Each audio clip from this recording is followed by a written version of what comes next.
All right, a big welcome to all our ACCA Advanced Performance Management class students. Welcome to our normal class session number 1. Now, I'm your instructor. My name is Stephanie. Now, I'm now all the way broadcast and live in Kuala Lumpur, Malaysia. And just to share you the knowledge of APM. But before that, we need to have a quick glance about what is this subject matter all about. All right, that seems to be very important. Now, so before we have a look at the ACCA Global website about this ACCA APM, now what is important is always to know more about the background, the exam format, the exam structure, okay, during the very first session before we look into the syllabus. All right, that is always seem to be really important. Okay, so let me just have a really quick and brief introduction about myself right here, yeah, ladies and gentlemen. Now, I am now this year 2025, okay, marking the 19th year of my teaching, all right, marking my 19th year of my teaching of this ACCA APM. And of course, now, so we mentioned that from here, you probably wish to know that what is this to do with the teaching? Which paper am I still teaching right now? Okay, for information, I'm actually specialized in ACCA Management Accounting, Performance Management, Advanced Performance Management, all right? So we are talking about APM 3 different papers, okay? Now, so that's why in this case, now we mentioned that from here, you probably wish to know that, Safi, do you actually see any challenges from any of these papers? Let's say from the MA to the PM to the APM. Yes, of course. All right, I will share with you more. Because for my case, most of the time, what happened is I don't just teach, but I have to provide training as well to some of the corporate students, or what we call as corporate clients as well.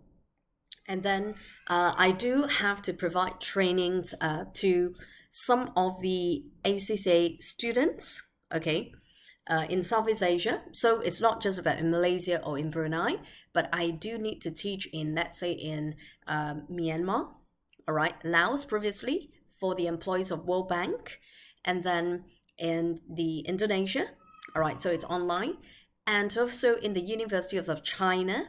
Okay, so in fact, 2 weeks back, I was still in China for the entire last month.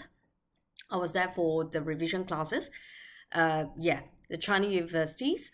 And then on top of that, I do also have to provide some online IRC for the students from Nigeria as well, okay, for your information.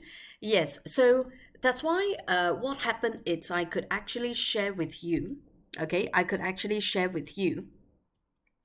Thank you very much. Yeah, don't worry, because what happened is I will share with you more about these, for example, from my 19 years of teaching journey, and then from different countries, what did I see?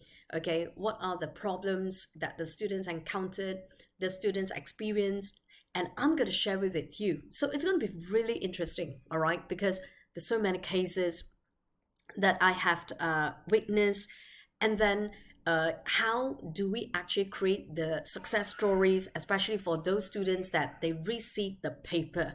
Okay, yes, it's really very inspiring and motivating. I'm going to share you more, especially some of my students in Cambodia.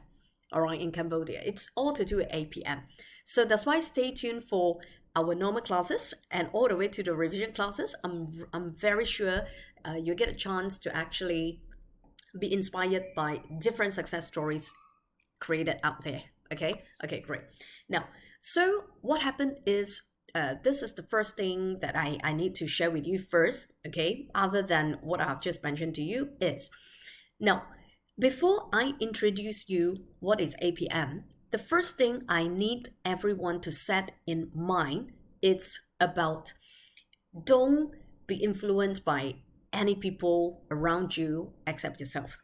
Okay, so what do I mean by do not be influenced by other people? Now, no matter where I go, Either they are university students, all right, at the age of around 19, 20, or even my corporate students, okay, talking about they're in Big Four, and then with really good working experience for more than 10, 20 years.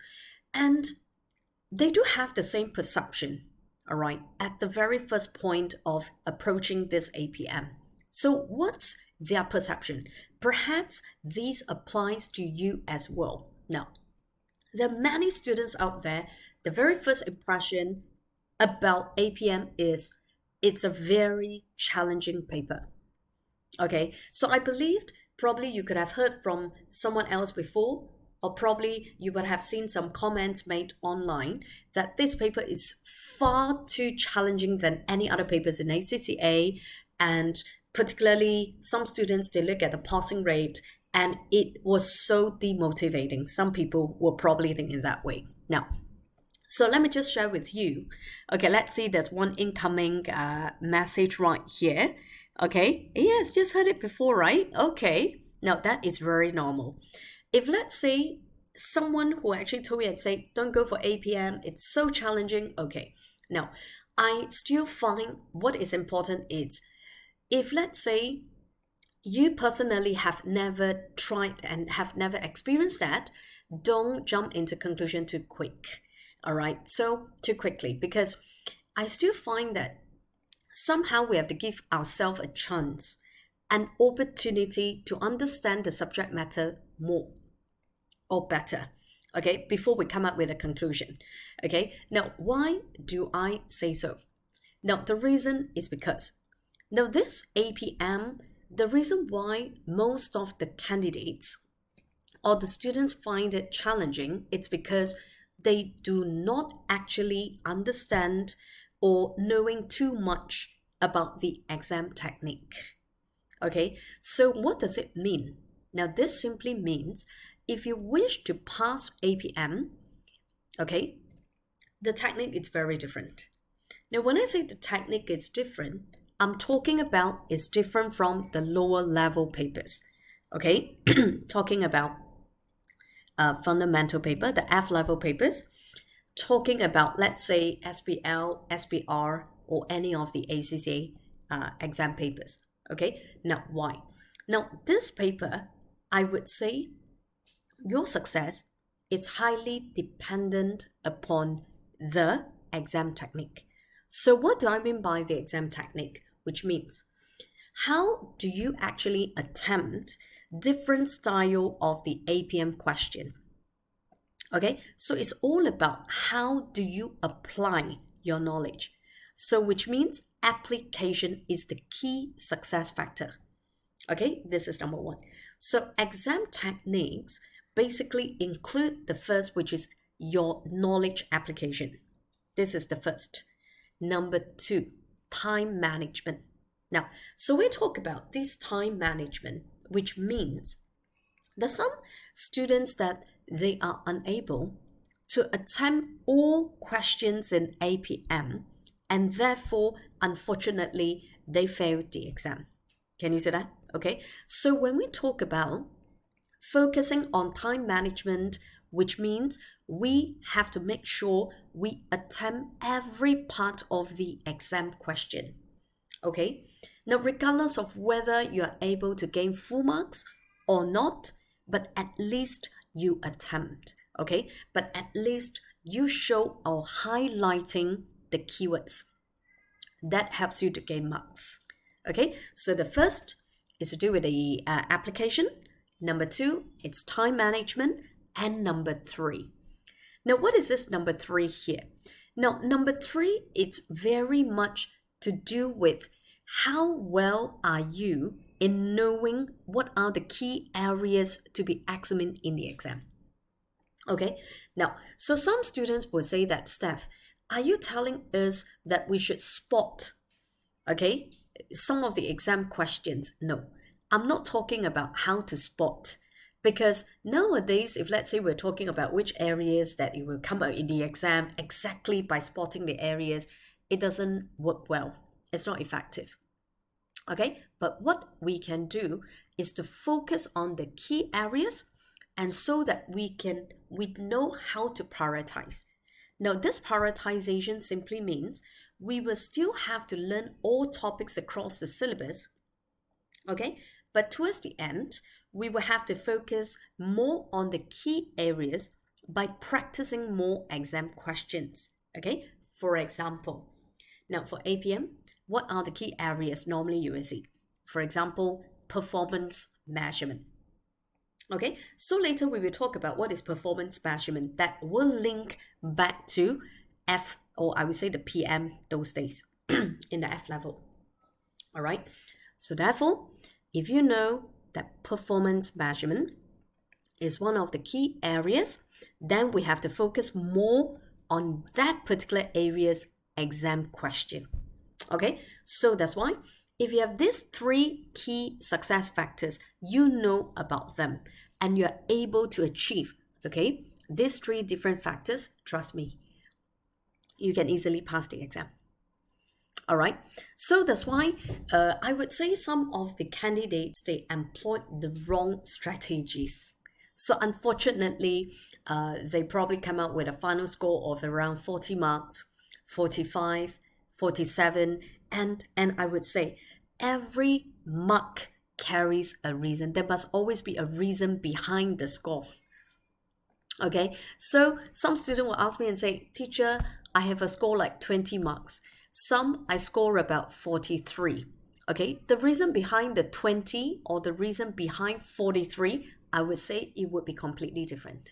Okay, and how different it is, as time goes by, I'll be able to share with you more. Okay, great.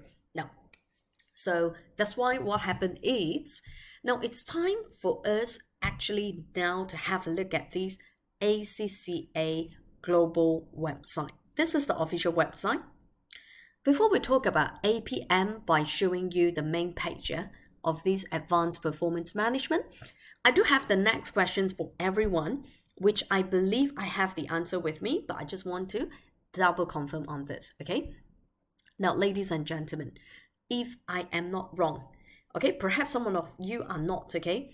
Did you all take performance management exam in the past? Okay, because I believe some of the students, they got exempted from PM, and then in the F level, before they proceed to the strategic professional level, all right? So how many of you attempted performance management exam before? If you do, all right, if you did, you took the exam those days, please give me a yes. But if let's say you are exempted from the paper, please state no. Thank you very much. So that I'll share with you the reason why.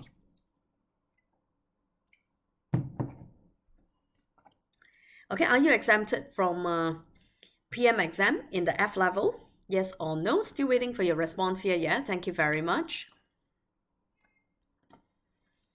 Okay, now that would definitely affect us here. So for the very first day that we'll talk about, okay, let me just come back to this and to chat with you all.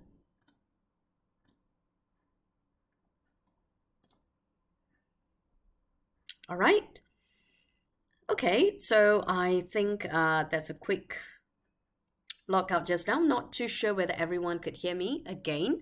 Let me repeat my question again. Are all of you exempted from PM exam in the past? If it's yes, please let me know. And either yes, exempted, or no. All right, you took the exam before. Kindly please respond in the chat box. Thank you very much.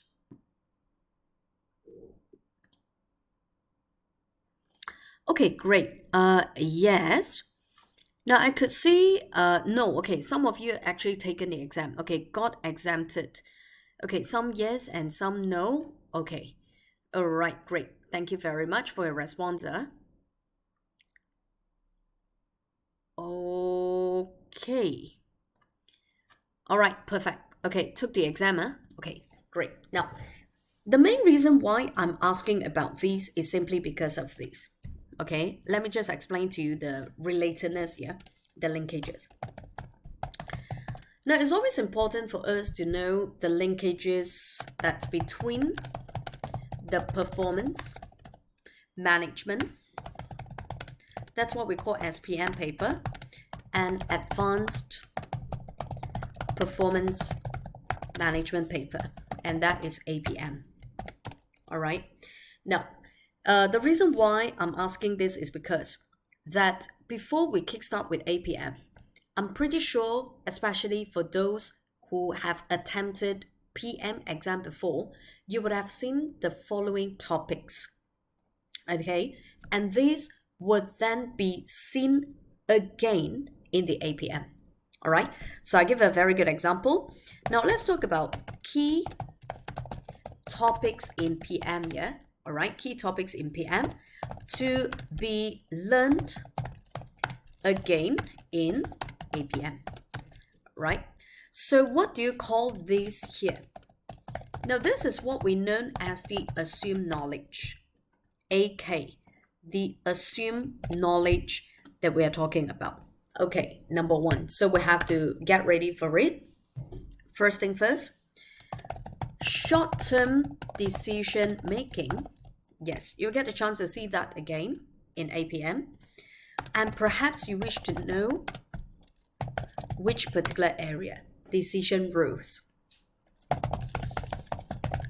And not to forget, probability analysis. Okay, now you probably wish to know that what is PA here. Now this probability analysis refers to the expected value, which is the EV that we are talking about. So when it comes to your APM, these will be seen again. Okay, so that's the very first part. Number two, budgeting. Now this budgeting part, particularly on which area, I would say.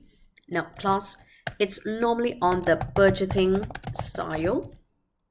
Okay, the budgeting methods, okay, such as, if you still remember, incremental budgeting that we are talking about. Okay, incremental budgeting. So this is the one. On top of that, for example, you get to see zero-based budgeting. Now, these are some of the example. All right, this is some of the example where you will see how does it affect, especially in your future APM study. Okay. Now, is that all? Of course not. Okay. Now we have the third. Now the third one, ladies and gentlemen, it's something to do with specialized, okay, specialized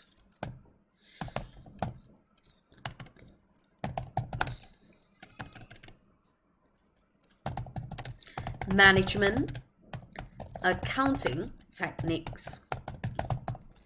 Okay, now so what is the specialized management accounting techniques? Do not be surprised, you will see ABC again, activity-based costing, target costing, okay, and on top of that, life cycle costing, and don't forget about EMA. All right, so this EMA, it's something that we have learned those days in PM, and something known as the environmental management accounting. All right, so that's to do with the EMA. Now, so probably you wish to know that now, staff, what about throughput accounting? Now, ladies and gentlemen, the throughput accounting was in PM syllabus those days. All right, so that means if you study PM, I believe you learned about what is throughput accounting. But again, in your APM, this throughput accounting is not in the syllabus. Okay, and we understand that throughput accounting relates to just-in-time or the JIT system. So, is JIT still in your APM syllabus? Yes. Okay, JIT will still be examinable, but throughput accounting system it's not. Okay, so this is something to do with number 3. Now, number 4. Now, the fourth one, don't be surprised because some students would probably wish to know to do with what is this standard costing or variance analysis. Now, however, despite the fact that variance analysis seems to be the key topics in PM, okay, because they're talking about how to calculate the material cost variance, labor cost variance, and then all kinds of sales variances. Am I right? Okay, those days. But when it comes to your APM, these are no longer here. Okay, so we do not expect to see any mix and yield variances here. We do not expect to see any cost or revenue variances in your APM. All right, so all these will be out. Now, but there's one particular part. They will see it as assumed knowledge. Okay, now assumed knowledge on standard costing, particularly on which area? Planning and operational variances. Okay, now so again, now we'd like to know what is this assumed knowledge means. Now assumed knowledge simply means that this is something you have learned in the past. Okay, something that you have learned in the past. So the examining team will expect all of the candidates, they have the assumed knowledge of this part. Okay, even though, excuse me, even though it's not in the syllabus, but they may test it. Okay, right, excuse me. But again, what happened is, even though they may probably test on this planning and operational variances, but it's not a key topic. Okay, it's not a key topic, which means will they test it like every round or every year? Not really, not really. So that's why if you really want to prioritize on certain key topics for your APM exam, I don't think this is in the list. Okay, but it's just that this could be carried forward from your PM to APM. Okay, great. Now, number 5. That's the key topic. Performance measurement. Now, ladies and gentlemen, I would like to share with you, out of these 5 topics, I would say the 5th one is the most important one that most of the time it comes out in your exam. Okay, so the key topics come out from here, and it's something that they have actually learned, all of you have learned in your PM, and of course, if you attempted the exam those days. Okay, number 1. No, actually, it comprises of 4 main areas. We're talking about the financial performance and non-financial performance measurement. All right, so of course, what will be the details about all of them? We will actually cover this in the future. Okay, talking about the financial indicators, then the non-financial performance indicators. Can you see that? So we have A, and then we have the divisional performance measurement as well, and that's the ROI and RI. Okay, return on investment, and then residual income. Yes, this is under number 2. Number 3, there will be transfer pricing, and number 4, which is the last one, it's the performance measurement for not-for-profit organization. Okay, so these are the key areas that it will stand very high chance coming out in your APM exam for your information. Okay, great. Now, so if let's say some of our students here that you have never attempted PM exam before, right? Towards the end of the session, I will have a very quick briefing for all of you on what you should do to touch up on these particular paper.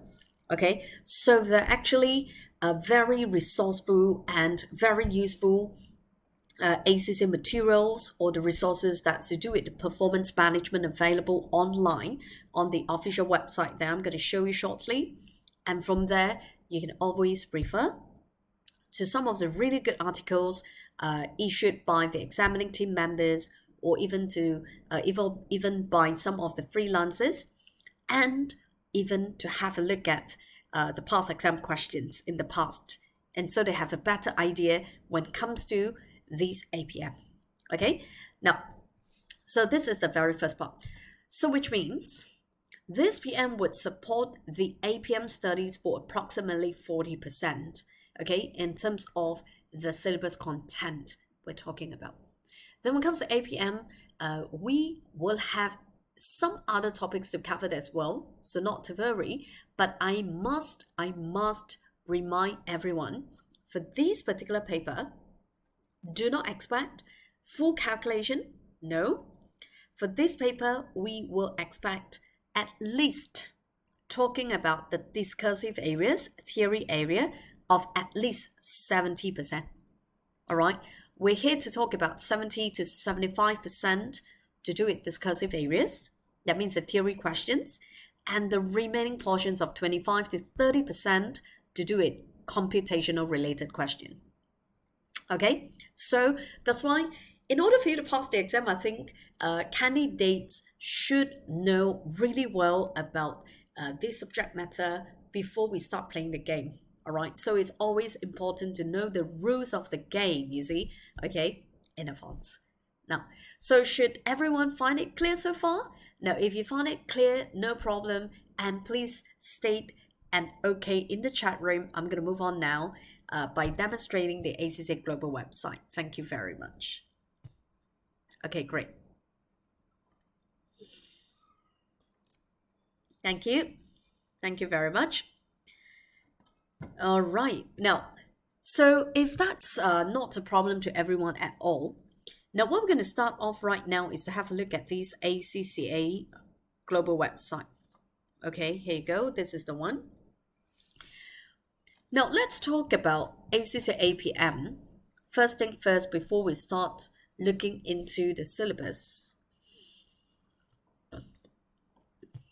Now, under the ACCA past exam question, and which is here for us to choose on the ACCA APM, here you go. So just click on it.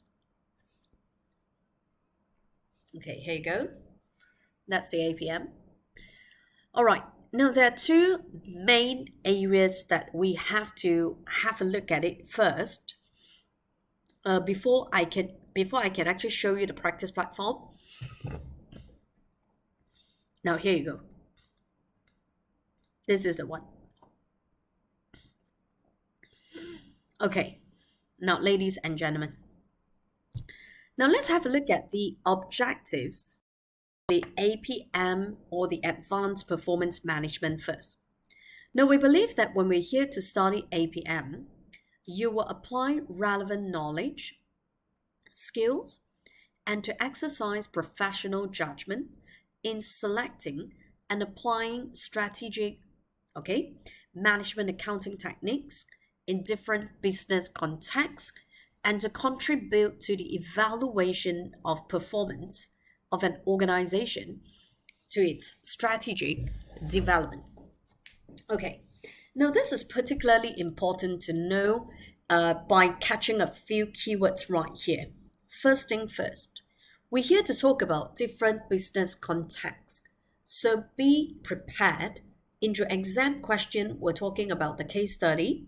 Okay, so it's always surrounding with different business environments and different nature or types of the business. Okay, it could be service organization, service business, and it could be something to do with like manufacturing, production, or even to do with retailing.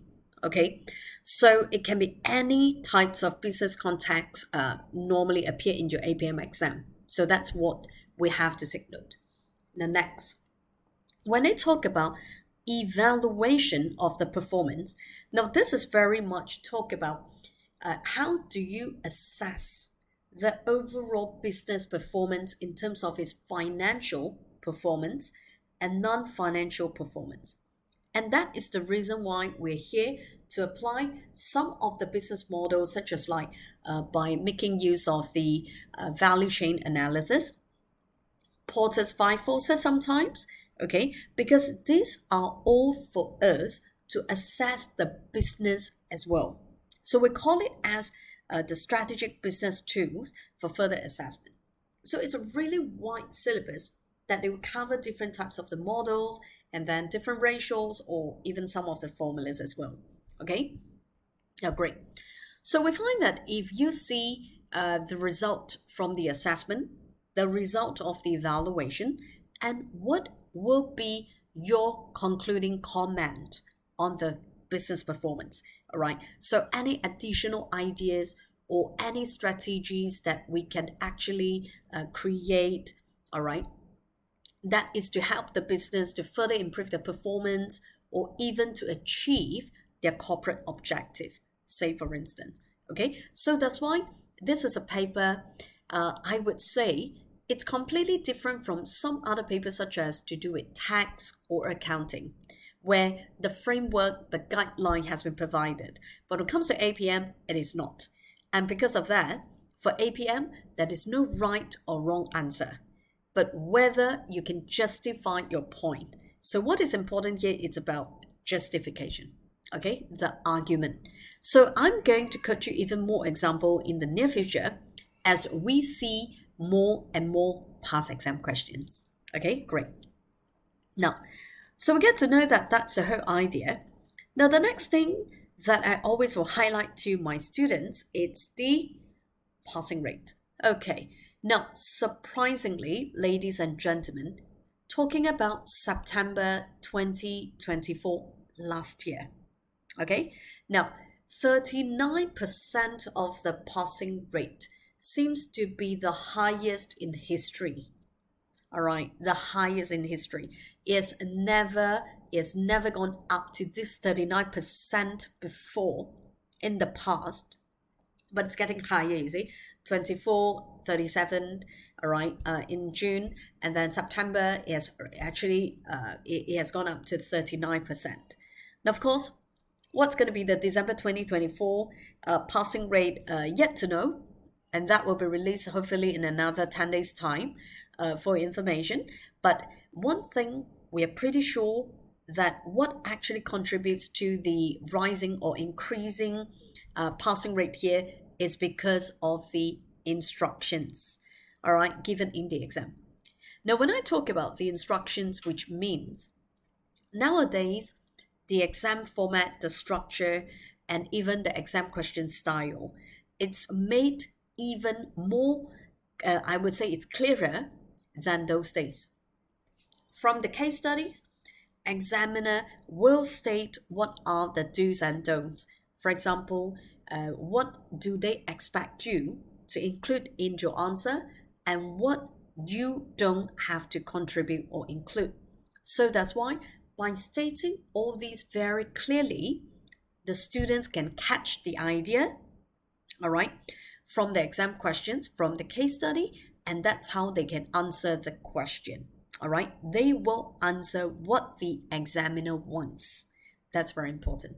Okay, this is the whole idea behind, or I would say the main reason behind why we can see increasing passing rate over the past 2 to 3 sittings time, okay, in year 2024. Now, so which is a good news, ladies and gentlemen, all right, you're taking this paper at the right time. Now in year 2025, I believe everyone will be going for the June exam, and hopefully by then, probably the passing rate has gone more than 40%, okay, hopefully. Now, so ladies and gentlemen, now what happened is that for now, I have to demonstrate a little bit on this during the very first session, okay. Once I have briefed all this, then we go straight directly by looking at chapter 1. Then I will not repeat all this again, you see. So that's why I would like to take this opportunity during our very first session to share with you all these important tips.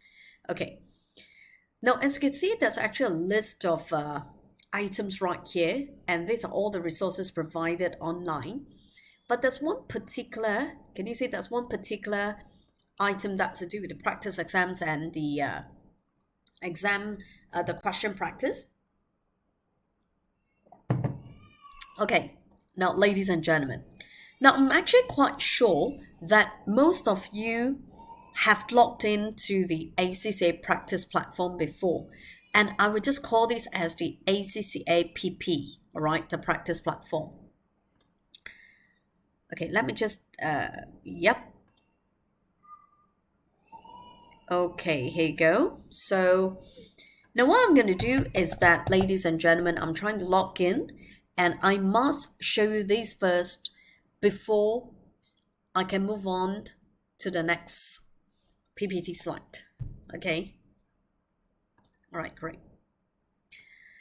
Now I'm pretty sure if, let's say, you're referring to the ACCA practice platform, what is quite important is knowing exactly the location where all these past exam questions are stored, okay, by the ACCA. Now, so I'm going to introduce you this, and this is Advanced Performance Management, which is APM, where there are actually two options under the subject matter. The first is the ACCA official resources, and the second one is blank workspace. But for now, what is relevant to us is the first option. So I'm here to click on the ACCA official resources, and there are further options right here available, which is the first on the past exam library, as well as the practice exams, which is valid from September 2022 session onwards. Okay, now I'll just click on these past exam library by showing you this, a quick idea. Now what happened is you could see from here the exam questions starting from which year onwards. Okay, let me just show you. Now these are the questions actually starting from March, June 2021. And the most recent exam question that you could see is March, June 2024, last year. Okay, now, so all students must be aware that there are 4 exam sittings or 4 exam cycles in a year. All right, talking about March, June, September, and December. Yeah, that is right. Okay, so what happened is some candidates, they are not aware that ACCA will not publish all 4 exam sittings questions online. No, they will not. But what they will do is they will consolidate. Now, when I say consolidate, which means for March and June exam questions, okay, they will consolidate and they will only publish half of them. Okay, so which means there will normally be 3 questions in every single exam, 3 questions only, 3 case studies. So only, all right, only 3 cases will be published for the 2 exam sittings. So which means March, they have 3 questions, June, it has another 3 questions. So by right, in total, it has 6, but they will consolidate the 2 and they will only publish 3 questions out of the 6 questions. Can you see that? So that's the reason why they call it as March, June 2024 exam. Okay? Now, same goes to September and December. So they publish half of the questions from these 2 exam sittings. Okay? Now, so when is the next exam questions to be published? End of this month. Okay, now because end of this month, that's where you will see they will start to release the exam result for last year December 2024 exam. Okay, so that's where they will publish the latest past exam question set from last year September and December. Understand? All right, so we'll definitely get a chance to see how the question likely to be, how does it look like before your upcoming June examination in 2025. Okay, all right, so I hope you find it clear. Now of course, some students will probably ask and say, now Steph, why do we need to know so much about all these past exam questions set? Now it's very important. The reason is because if all of you still remember what I actually mentioned earlier when I started the class just now, I said one of the critical success factors is about application. Am I right? So this application, which means as part of the exam techniques, you must know really well about the exam format, the exam structure, as well as the question style in order for you to apply your technical knowledge learned in the class. Okay, that's very important. But the thing is that some students say that, okay, why do I need to know all this before I apply? It's very important because by knowing all of them, you will know exactly how to gain marks in the exam. This is very important. And something even more importantly is how should you not to lose mark or throw marks in the exam. Okay? Because we always believe by not throwing marks, you are saving your marks. Understand? Okay? So some students, they fail the exam. It's not because they are not gaining marks. It's because they are throwing marks. Can you see that? Okay. So therefore, by not throwing marks, I believe you stand a greater chance of passing your exam. Now, so what I mean by gaining or not to throw the marks, very simple. I have to kickstart with the next part, which is a PPT right here. Okay, here you go. Now, this is one of the materials that I have prepared for all of you, ladies and gentlemen. Okay, now you do not have these with you, but no worries because I will share you these PDF later towards the end of the session through our group chat. Okay, through our group chat, we're going to see these together. I'll be able to send to you. Now, because it's just a quick highlight about your exam questions, particularly we need to know, for example, which particular area that you should take note. Now, I'll give an example. Now, ladies and gentlemen, from September 2022 onwards, talking about 2 years back. Now, actually, what happened? Okay, this is the one. Now, let me show you. Now, there was actually a great, I would say, a major change. Okay, there was actually a major change in the exam format. Okay, in your ACCA APM exam. And let me just show you. Now, what have they actually introduced? Now, here you go. Now, we'll go straight directly to this key part. And so that everyone is aware what is this all about. Okay, ladies and gentlemen. Now they're actually here to talk about the professional skills, as you can see, ladies and gentlemen. All right.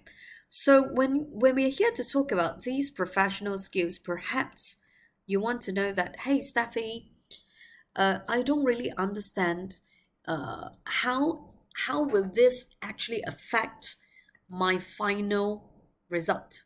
Okay, very simple. Now, ladies and gentlemen, let's have a look. Now, the latest changes in the APM exam by introducing the professional skills. Okay, first thing first, ladies and gentlemen. Now, we need to know that in the examination, there are mainly two sections of the questions. All right, it comprises of section A as well as section B. All right, so everyone is aware of that. Now, let's talk about section A first. Now, section A, it's going to be one question and it's 50 marks. Okay. Now, in order to pass your APM exam, we are here aiming a 50 marks of passing mark. Understand? All right. So as long as you score 50 marks, then you're going to pass the exam like some other ACCA papers. Okay. But these 50 marks comprises of, number one, technical marks of 40. Number two, 10 marks of professional marks. Okay, so some students will probably ask and say that, Steph, can I just check with you that this professional marks, okay, gain from the demonstration of professional skills. Is that true? Yes. Okay, so how do you actually demonstrate professional skills? Don't worry, we'll talk about these later. Okay, now, because it could be categorized into different groups, okay, different categories. We're talking about different types of professional skills that they aim to see from the candidates. So that's going to be a 10 marks from here. Now, what about section B? Let's have a look. Now, for this section B, we've actually have two questions and each at 25 marks. And again, ladies and gentlemen, I would say all these two questions are compulsory. Okay, so which means you have to make sure that within 3 hours and 15 minutes, okay, now all you need to do is to answer three questions. Okay, is to answer three questions. Section A, one, and also section B, two questions. Okay, now let's have a look at these 25 mark exam question. So in terms of the technical marks here, now that would carry a 20 marks for each question and professional marks of 5 questions for each of them. Can you see that? Okay. Now, once again, like what Kai mentioned, and this professional marks, what happened is we get to see these again arising from the demonstrations of professional skills in the exam, and therefore, perhaps you wish to know what is these professional skills. All right, so it seems to be really important. And why do they actually ask for a change, especially by allocating a 20 marks of professional marks in your exam? Okay, now, ladies and gentlemen, we'll try to think in this way. Now, you can see, for example, section A, one question is going to be 10 marks. And section B, another one question that is going to be another 10 marks again, all right, because two questions and each at 5. Okay, so what is the main reason or the rationale behind the change? So let's see. Now, by introducing the professional skills into the strategic professional options exams, candidates are required to, number one, to provide technical points supported by evidence. Oh, this is so important, okay? Now, ladies and gentlemen, what is it all about? Now, that simply means whenever we quote any points in the exam in our answer, there must always be an evidence, okay? There must be justification, like what I mentioned earlier. So what actually supports your statement, all right? What actually supports your comments? And are all this evidence to be extracted from the case study? All these are mainly based on the assumptions. So sometimes it's unable for us to extract any key points, the relevant key points from the case studies, but we can always apply assumptions. Can you see that? All right. So therefore, they just want us to justify every single comments or statements that we're going to make. And that is what we say, how we demonstrate the professional skills. Okay. Number 2. Now we have to give valuable advice to the decision makers in the organization. Okay, this is a very important word or the term. Now, ladies and gentlemen, now what do they mean by advice in APM? Okay, now this advice has to be based on pros and cons.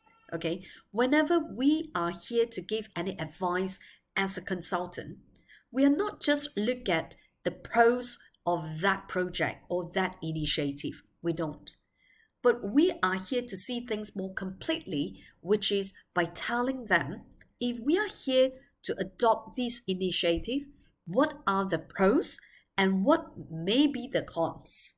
And of course, the final decisions will be at the discretion of the management, which means whether they want to go for the investment, whether they want to proceed with that plan, it's at the discretion of the management. So the management or the decision maker, they will make the final decision, but it's not us to decide.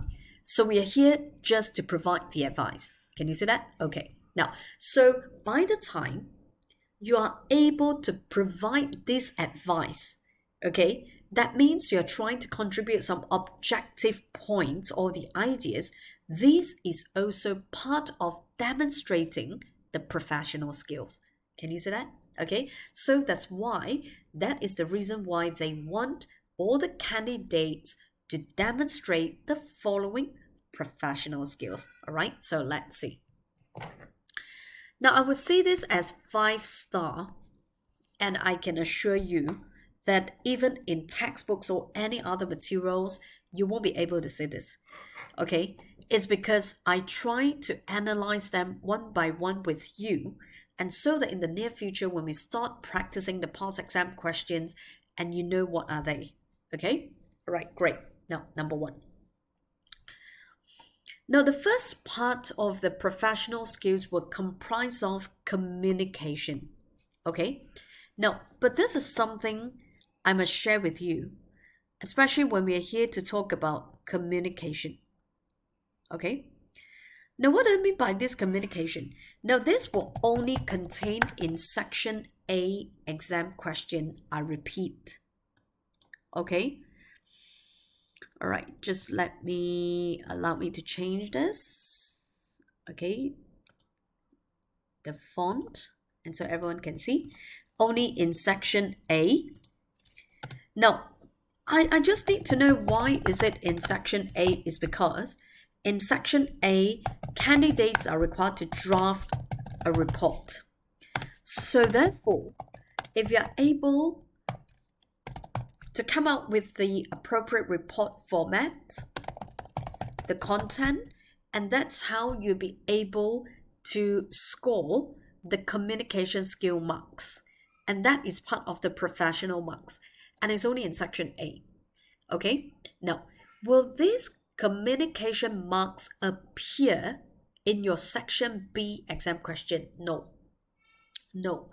The reason is because you are only required to draft a report in section A, but not B. Okay, so section A is a 50-mark exam questions where all of you will have to draft a report, but B, no, only 25 marks. Okay, now moving on. Now, as you continue to see, there will be the next point, analysis and evaluation. This seems to be one of the key skills that they introduce, skepticism, as well as commercial acumen. Now, so I believed you wish to have a better understanding about each of the category. That is possible. Okay, so let us just start with the very first part. What is communication skills, and how do you actually gain the communication skill marks? Okay, it seems to be important. Now let's go through the following points right here, yeah, one by one. The first, now only available in section A exam question as mentioned. Now, respond in a professional manner and adhere to specific instructions made. Now, ladies and gentlemen, now when I talk about the instructions, now these instructions will be set and will be stated in the section A case study. Okay, which means what are the key points that they wished you to highlight in the report? It will normally be appeared as part of the contents in the case study. All right, so that will be seen as part of instructions. Number two, now we find that the format element, for example, how do you prepare a general report format, the structure, the headings, or even the subheadings, and finally the introduction. Now this part you will get 1 mark. Now not to worry, because I'll be able to demonstrate to you what do they mean by this exam format and what is that introduction, or even you have to come up with something called the appendix. Okay, that's part of the report format. Okay, now number 3, the style, the language, and clarity, and these are all part of the points as well, part of the communication skills that we are talking about. Now, effectiveness of communication to address the key issues in the case, you will get another 3 marks. Now, this will relate to the content, to the body of the report. Okay, so that means we understand that if let's say for your section A exam questions, around maximum 5 marks to do with communication skills. And we understand that in section A question, as what I mentioned just now, the section A question, the professional mark is going to be 10 marks in total, and half of it will be coming out from communication skills. Okay, so communication skills in this case is about 5, and where are the rest of the 5? It will be to do with the other 3 parts of the professional skills, okay, that I'll be sharing with you later. Okay, now, so for now, before I actually move on to the next part of the professional skills, I think it's good for me to show you the idea talking about what is communication skills that's to do with the general report format. Okay, all right. Now let me just come out with the heading first, and then slowly I will explain to you on this. All right, make things clear seems to be really important for the very first step. Now, coming back to this part for the communication skills, and where I have just mentioned that this may go up to about 5 marks. Now, whenever you see any of the section A exam question, and there's only one question, as I have just mentioned to everyone earlier, you are required to draft a report.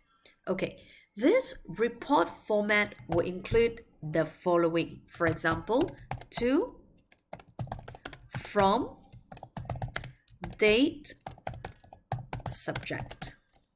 Okay, so this is the very first thing that you have to know. All right, this is the very first part. Now, of course, later we'll talk about when they're here to set to, from, date, and subject, what is it all about? And don't forget, we have to come out with the introduction. Okay, so what do they mean by these first? Now, most of the time, if it's to, that is to the board of directors. Can you see that? Okay, because in the exam question, normally as part of the requirement, we said this is important for us to address. Who should we actually write or to refer to, especially coming out with the report? Okay, now, so that's why what happened is, ladies and gentlemen, you'll probably want to know what about next, from. Now, from, most of the time, what we can do is you can refer to the case study, because in the case study, they will state, okay, you could be addressed as the performance management expert in some cases, or the management accountant. And date-wise, we always follow the question. So that will be part of the case study, particularly the last paragraph or the last line in the case study. Okay, let's assume 1st January 20x6. Okay, for example, and subject-wise is about performance management and measurement issue, let's say at XXX. Okay, all right. So once I've come out with all these, and that's where you will bring in the introduction paragraph, or what we call as the introduction para. Now, this introduction para, ladies and gentlemen, they will just need the candidate to state the key requirements or the areas examined in the exam. Okay, so that's why we're here to state the key areas to be covered in the case. And normally what you can do is you can extract from the question requirement. Can you see that? Okay, so in the future, I'm going to demonstrate how do you come up with the introduction. Do you know why? Because from here to here, the entire part of this, you'll be able to get 1 mark. Okay, so even though it's just 1 mark, but we make sure we don't throw the 1 mark. Can you see that? All right, so that's where you'll be able to see that. And that's where you will start to bring in the key points in the report. Okay, the key content. Now, ladies and gentlemen, now let's assume if the very first area of the exam questions is about talking about, let's say, factors. Okay, great. So all you need to do is to make sure you come out with these key, the label. So labeling is very important. The heading has to be there. And that's where you start with your answer. Okay, and that's where you start with your answer. Okay, number 2. Now let's assume that you are required to calculate ROCE. Now, do you still remember what is this ROCE? I hope that, yes, I hope that you still remember from your previous studies, talking about PM, talking about, let's say, financial reporting and so forth. So that's why this is the case which is to do with the ROCE, the return on capital employed. Okay, ladies and gentlemen, for the ROCE, I believe you are required to apply a formula to get the ROCE calculated. So which means this ROCE part will involve the error of calculation. Okay, so that's why if you wish to gain full marks of the communication skills and all the communication skill marks, and all you need to do is you have to separately provide a calculation for it. Okay, so when I say you have to demonstrate or you have to perform the calculation, and this means, for example, the ROCE is derived, let's say, at 10%.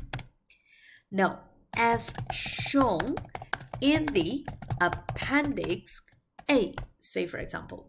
Now, so in this case, in this example, which means candidates are required to prepare an appendix for workings purposes. Can you see that? Okay. Now, so ladies and gentlemen, now some student will probably ask and say that, hey, Steph, where should we actually prepare, okay, these appendix towards the end of your report? So you can always come out with these calculation, or in the computer-based examination platform, you will see spreadsheet. Okay, so when you see that spreadsheet, it's all right. You can actually prepare your workings there accordingly, and then the final answer would then be included in the Word file, all right, or the word processing file, like what I've just demonstrated here. Okay, now, so ladies and gentlemen, now this is only for section A question, where you prepare appendix. If this thing happens in section B question, where you are required to calculate or to prepare any, present any calculations or workings, you can just directly present the calculation straight in the answer. And do you need to provide or prepare a separate appendix? No, you don't have to.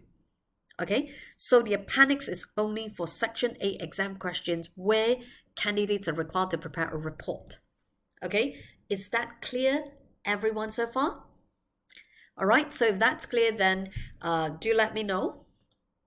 Because one of the main reasons why I need to let you know about these is because, okay, yes. Now, the main reason is because there are too many students throwing marks in the exam. And that's the reason why just now I have been sharing with everyone in the exam not to throw marks. Okay, make sure do not throw any marks right there. Okay, great. Now, so this is really clear. Now, and of course, what happened is as you continue the report, okay, it has got some other points maybe. For example, the risk level. Okay, I'll just simply quote some of the examples here. All right, assuming there's only 3 parts. Now, some student will ask and say, Steffi, when I prepare these section A exam questions for me to gain the 5 marks, can I actually jump in sequence? Now, jump in sequence means some students prefer to answer part 2 first, following by 3, back to 1. No way.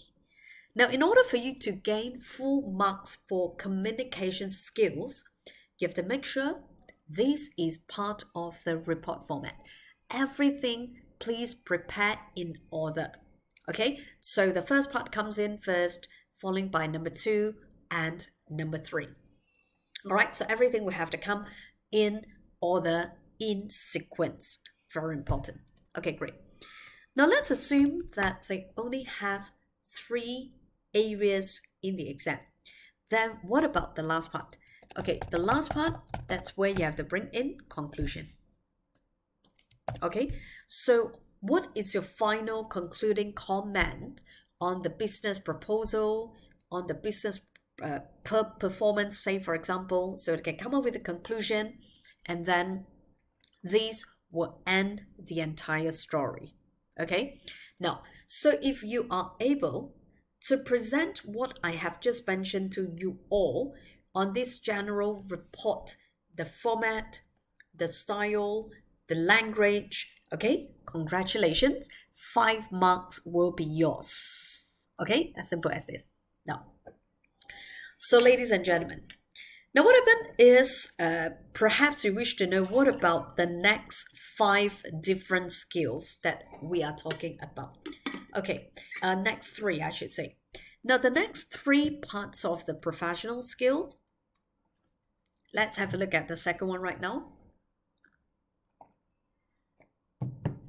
Okay, here you go. Now the second part here is to do with the analysis and the evaluation skills. Okay, so which part mainly for them to cover, and what do they mean by the analysis and evaluation? Okay, now whenever in the case where they need the candidates to investigate, to consider, assess, apply, and also to appraise.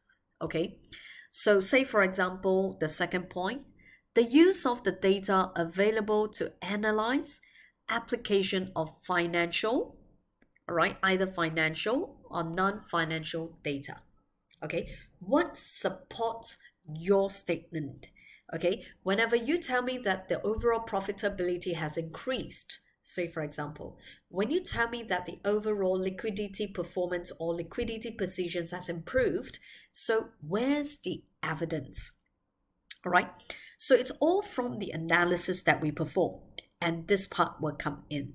Number 3, appropriate use of the data to support discussion and draw appropriate conclusion.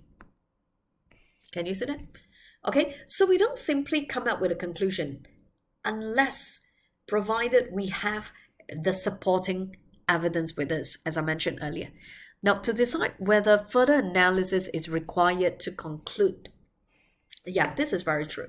Now, sometimes in the exam question, all right, or in the case, that they will propose a particular model to be used to analyze, say, for example, the business performance. But we know that it's not just about making use of one model and we can come up with a final conclusion. Okay, now one of a good example is whether to assess or to decide. Okay, to decide whether a business should go for foreign expansion, we should not just look at past analysis. Sometimes that is not sufficient. Okay, but we will also propose the use of like SWOT analysis, SWOT. Okay, or we will actually propose the use of Porter's. Porter's 5 forces. Now, so if let's say they can come up with different models that you can suggest, that you can propose, this is part of the analysis and evaluation skill. Understand? All right. So that seems to be, again, it's important. Now, then of course, moving on next, balanced appraisal. Now, this seems to be quite important as well.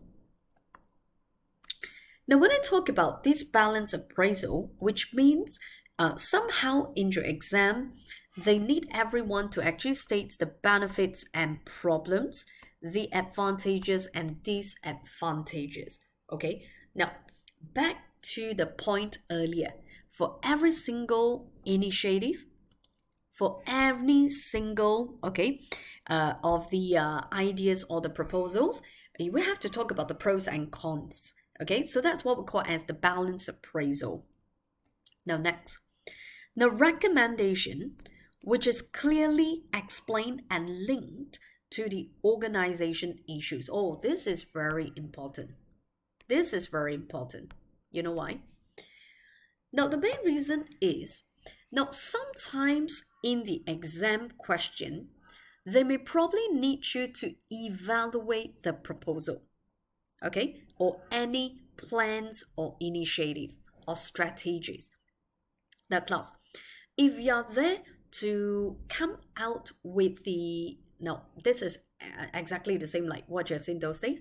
If they need you to evaluate the plans, so all you need to do is to talk about the pros and cons, but we will not recommend. Understand?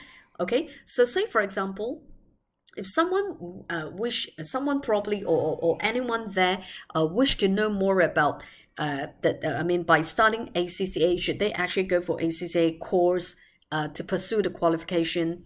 What I can do is to share with them the pros and cons, all right, of starting ACCA, but I can't make the final decision on behalf. Okay, but what about recommendation? But if let's say recommendation, this word it's in your exam question, then other than stating pros and cons, you must also give your recommendation that which one they should go for. All right, should they proceed or should not? Can you see that? Okay, otherwise we will not recommend if you don't see this word in the exam. Okay, so that's why recommendation is part of analysis and evaluation skill. Okay, great. Now, so in the exam, what happened? Now, in the exam, most of the time you will see that they will need the students to analyze and evaluate most of the time that everyone will see this particular point. Okay, now, so that is under the second category of professional skills. Okay, now, so that's why, ladies and gentlemen, these will then lead us to the third skill. Okay, now as I could see from the chat room, don't worry, this slide will be provided to you later. Okay, so at least now I have actually jotted down and jot down some notes right here, so later I'm going to send it to you all. Don't worry, we'll share it to you all. Okay, great. Now, ladies and gentlemen, looking at the third professional skill. Okay, now what is this? Skepticism. Okay, what is this skepticism and how important is this anyway?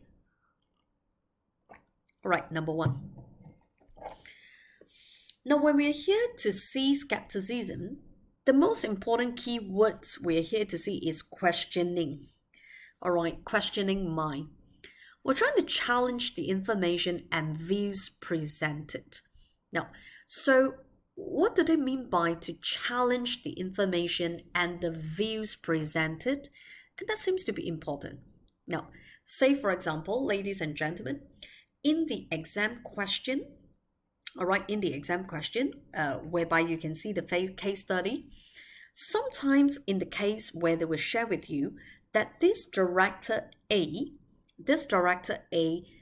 he has a proposal and he finds that this proposal will bring benefits to the overall organization, blah, blah, blah. Okay, so should you find that the statement made by the director is less or inappropriate, you can always challenge it. All right, so when I say you challenge it means, would you think that there is an alternative proposal or there is an alternative initiative appears to be more appropriately applied in that case?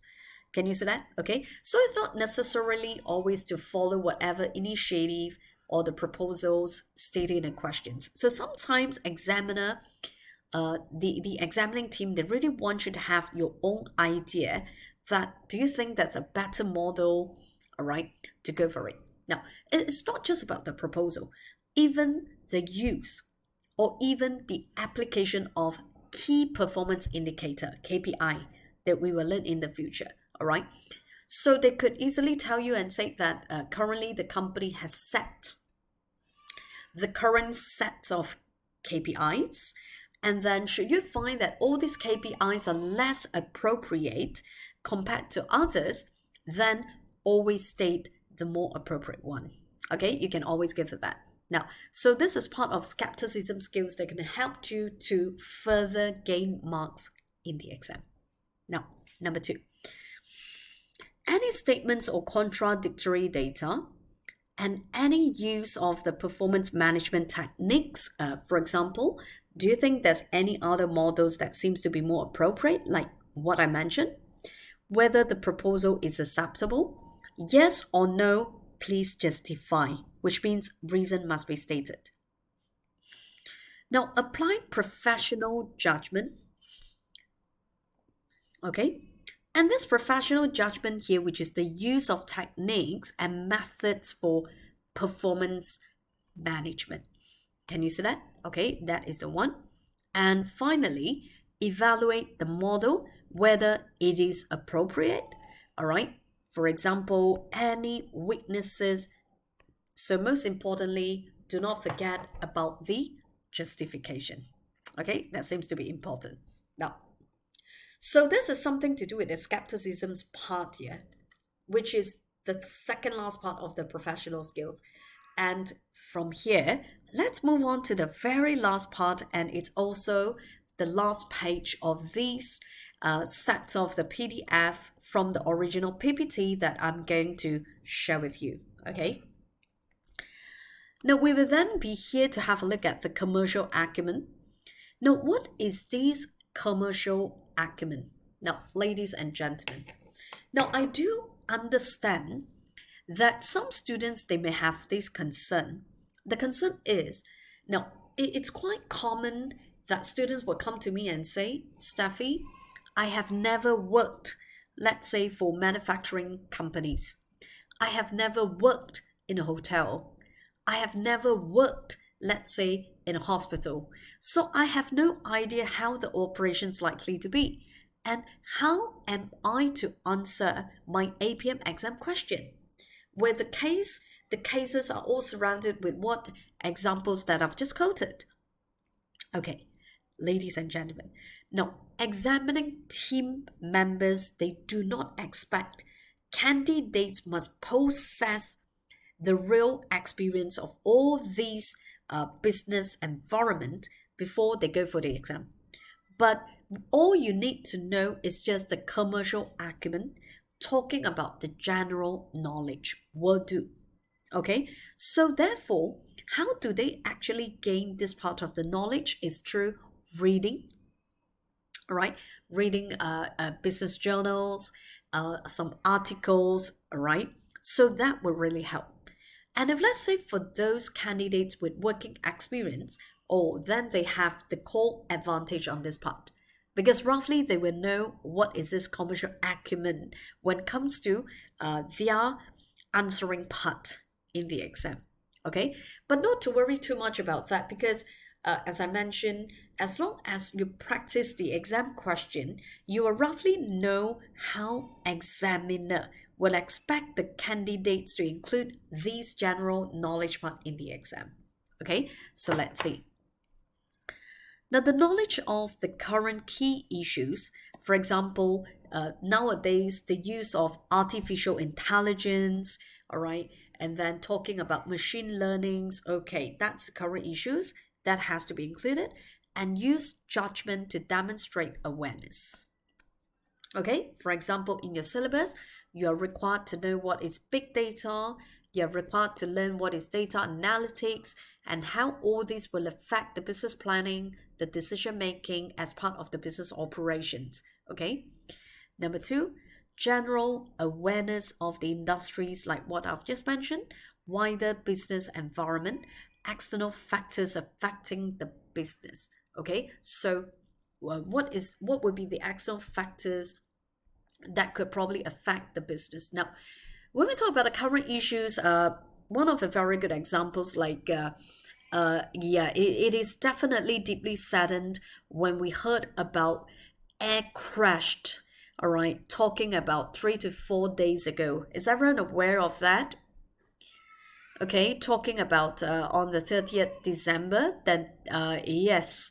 Okay, yep, I think it was a shocking news to the world, particularly talking about the air crash of Jeju Air. All right.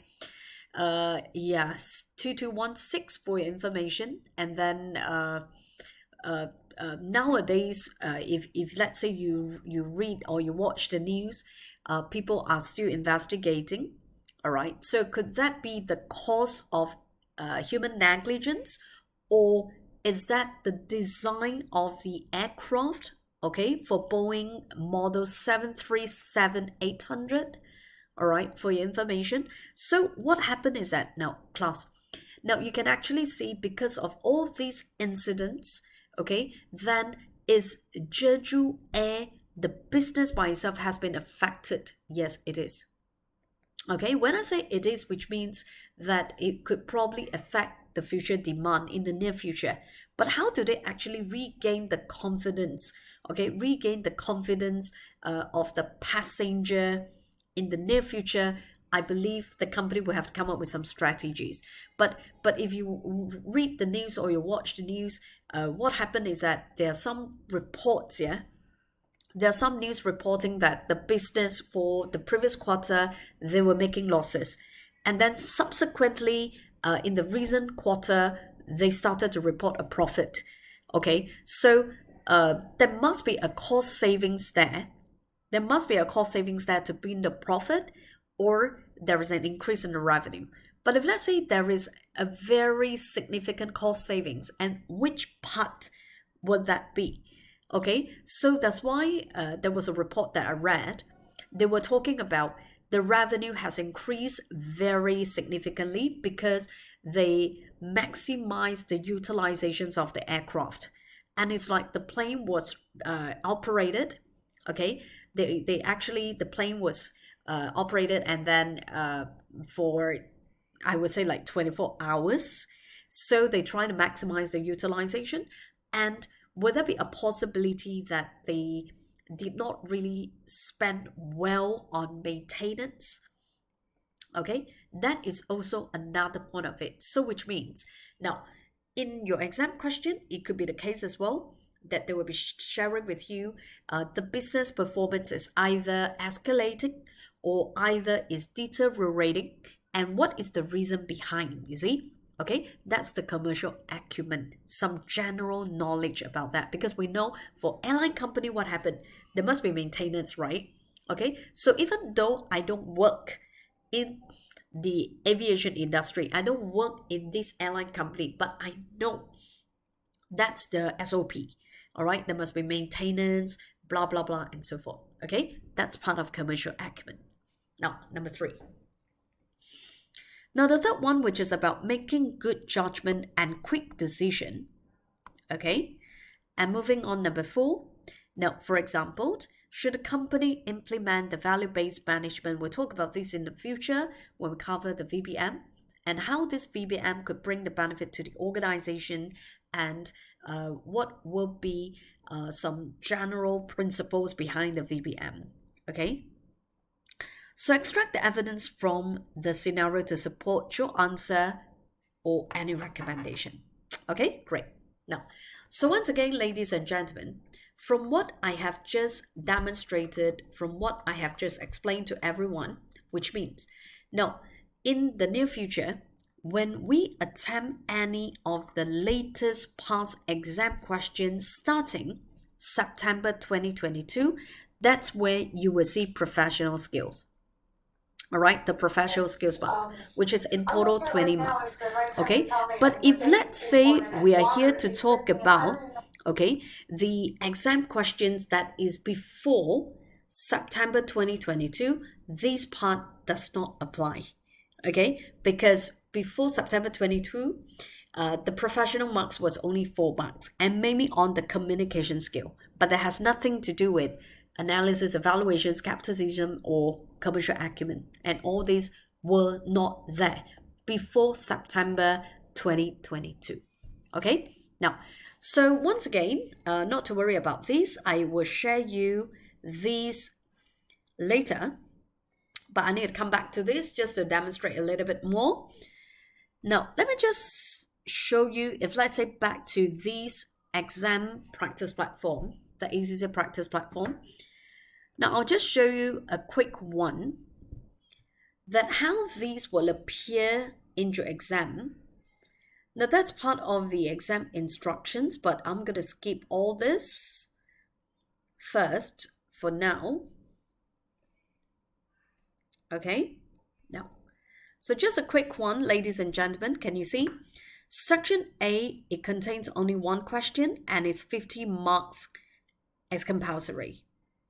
All right, so let's have a look. Okay, now it looks exactly like this, okay, in your real exam. And then you can have a look at this requirement, which is, on the left. Okay, here you go. So they're going to come up with the exam question requirement.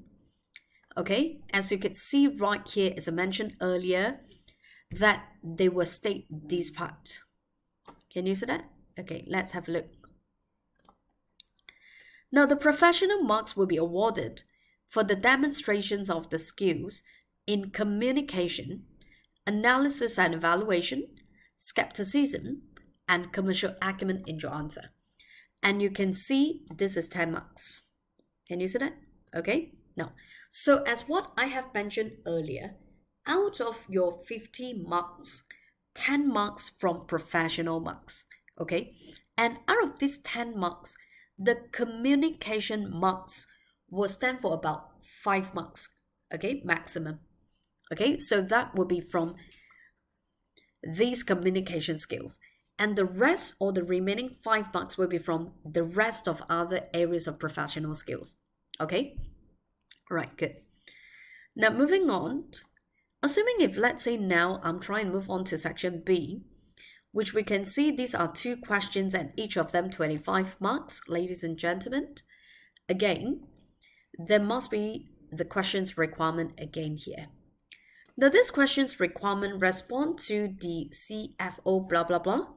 They're looking at big data and ethical issues. Okay, we're not going to see the content today, but let's see the last part here again.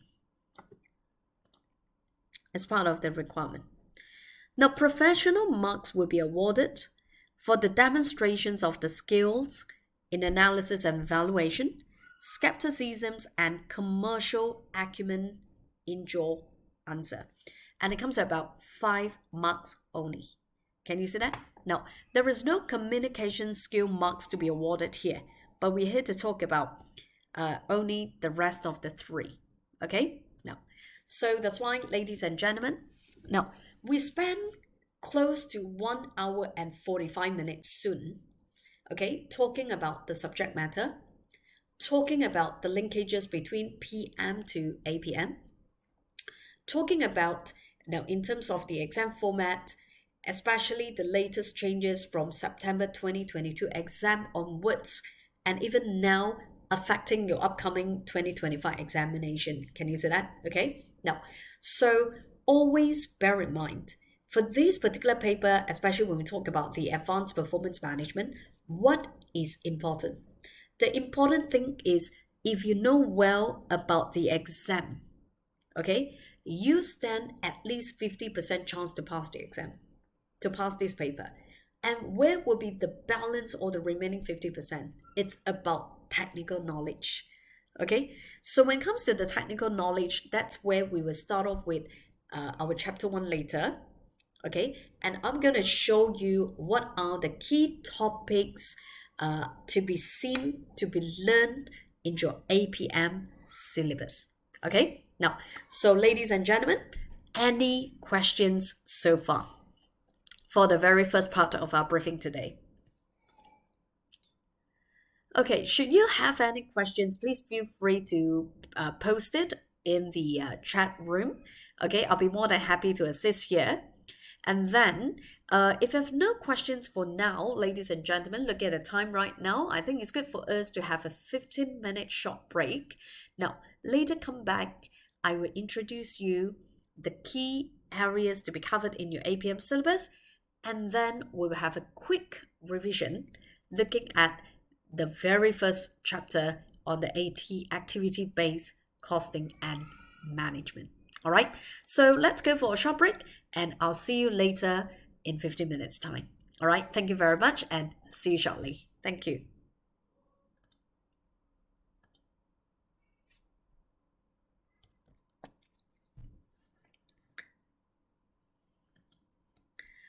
All right, welcome back, everyone. Okay, welcome back. Now, ladies and gentlemen, could you please try to check on the chat room whether do you received the slides that I have briefed you all during the very first session just now? Okay, no, you don't receive because I shared here. Okay, maybe. Oh, I know why. It's supposed to be everyone. Okay, let me resend it again. All right, good. Okay, I have resent the file to everyone. Just let me know whether do you receive it. Yeah, thank you very much. Okay, great. Okay, we'll wait for your response here. And meanwhile, I will kickstart with our session very quickly. Okay, great. Okay, yes. Okay, great. Yes, my pleasure. No worries. Now, so in terms of the exam format structure, everything we have just looked into. So I don't think that's any problem for me and also to all of you to start looking at the APM syllabus. Now, so ladies and gentlemen, now let me just make things clear first. For now, you only received two different sets of material. The very first set is what I call as the ACCA Term 1 Notes for APM. Now, so that will be from page number 1 to page 58. Now, ranging from the very first chapter to the fourth chapter to do with decision making. Now, this term 2 notes will be provided to you as soon as we complete the very first set of our set 1 or term 1 notes or the material. Now, and what about the second set of the material that I provided you? That is the ACCA past exam question set. Okay, so I'll call it the Q&A question and answer set. And as you can see, the latest or the very first set of that answer starting from March, June 2024, and it's all the way to the very last set of the answer for June 2015 exam. So it's in total close to about 10 years, okay, of the questions and the answers provided in the Q&A set. In total, 355 pages, okay? Now, ladies and gentlemen, I would say that by looking at just the normal class notes, it's not sufficient for you to pass the exam. But what is more important is by looking at exam question. Okay, now, so that's why, as I have mentioned to you all just now, nothing is more important than application. So if you wish to apply, the only way is to practice the exam question. So normally, what I would do is I would go through every single topic, okay, talking about the chapter. Once I have completed one particular chapter, that's where I will refer you to the past exam questions immediately. Okay, so that's why if let's say for those who have attended my session before, they know I love practicing past exam questions very much because I find that practicing the questions, you learn better. Okay, now, so let's have a look at these term 1 notes here for APM. And let me just show you what are the topics to be covered for the next 4 months period. Now, chapter number 1, we'll be looking at activity-based costing and management. All right, ABC and ABM. Now, I'll share with you what is this ABC later. And of course, when you're here to look at this ABM, this is something new in APM. All right, so it wasn't in PM those days, yeah? No, we'll see this later. Now, following by chapter number 2, strategic management accounting and its modern technique. Now, not to forget, that's where I will introduce you again what is target costing, life cycle, TQM, EMA, all right, in chapter number 2. Now, the third chapter, budgeting, planning, and control. And finally, number 4, decision making. Now, this decision making, it's not just about the short-term decision making that you have learned in your performance management paper, but again, we will have to look at long-term decision making as well. Talking about capital budgeting or investment appraisal. Okay. Now, number 5. Now, this number 5, that's to do with performance hierarchy.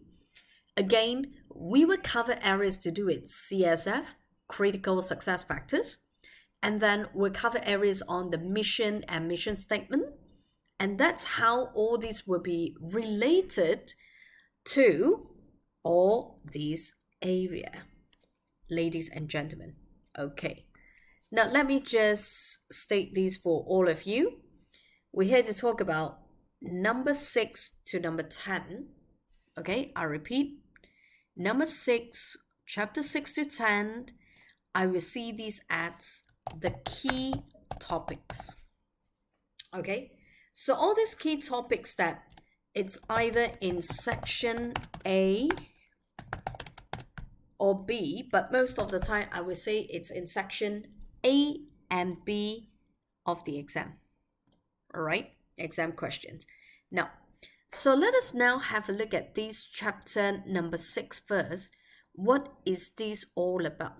Now, ladies and gentlemen, now chapter 6 is to do with financial performance measurement, then following by divisional performance measurement again, and then we'll be able to look at non-financial performance measurement, followed by quality issues. Okay, so those days in performance management paper, we did not focus on quality issues. All right, it was just one more part of it. But when it comes to these APM, yes, it could be one complete questions in section B that's to do with quality, or probably in this section A, in which we'll be able to look at the quality as well. All right, so that's why this is what, okay, we get to see looking into the case. All right, so this is the one. Now, moving on. Now, this performance measurement on the transfer pricing is the next as part of the PM, as well as not-for-profit organization. That's where everyone would get to look at the area to do with value for money, audit on the 3 E's. Okay, we'll see that in the future. Now, let's have a look at chapter 11. Now, this chapter 11, we're here to look at strategic human resource management issue and reward system. Okay, now, ladies and gentlemen, when you're here to look at this reward management or reward system, we're here just to share with you, okay, just to share with you that in the recent exam questions of APM, basically examiner focus on these quite a lot. Okay, so which means in 4 exam sittings in a year, we will see at least twice the exam sittings examiner will test on reward system. Okay, for your information. So that's why I personally find that yes, should focus more on this part, which is to do with reward. Now, moving on. Chapter 12 on performance management information system. Excuse me. Here you go. This is the one.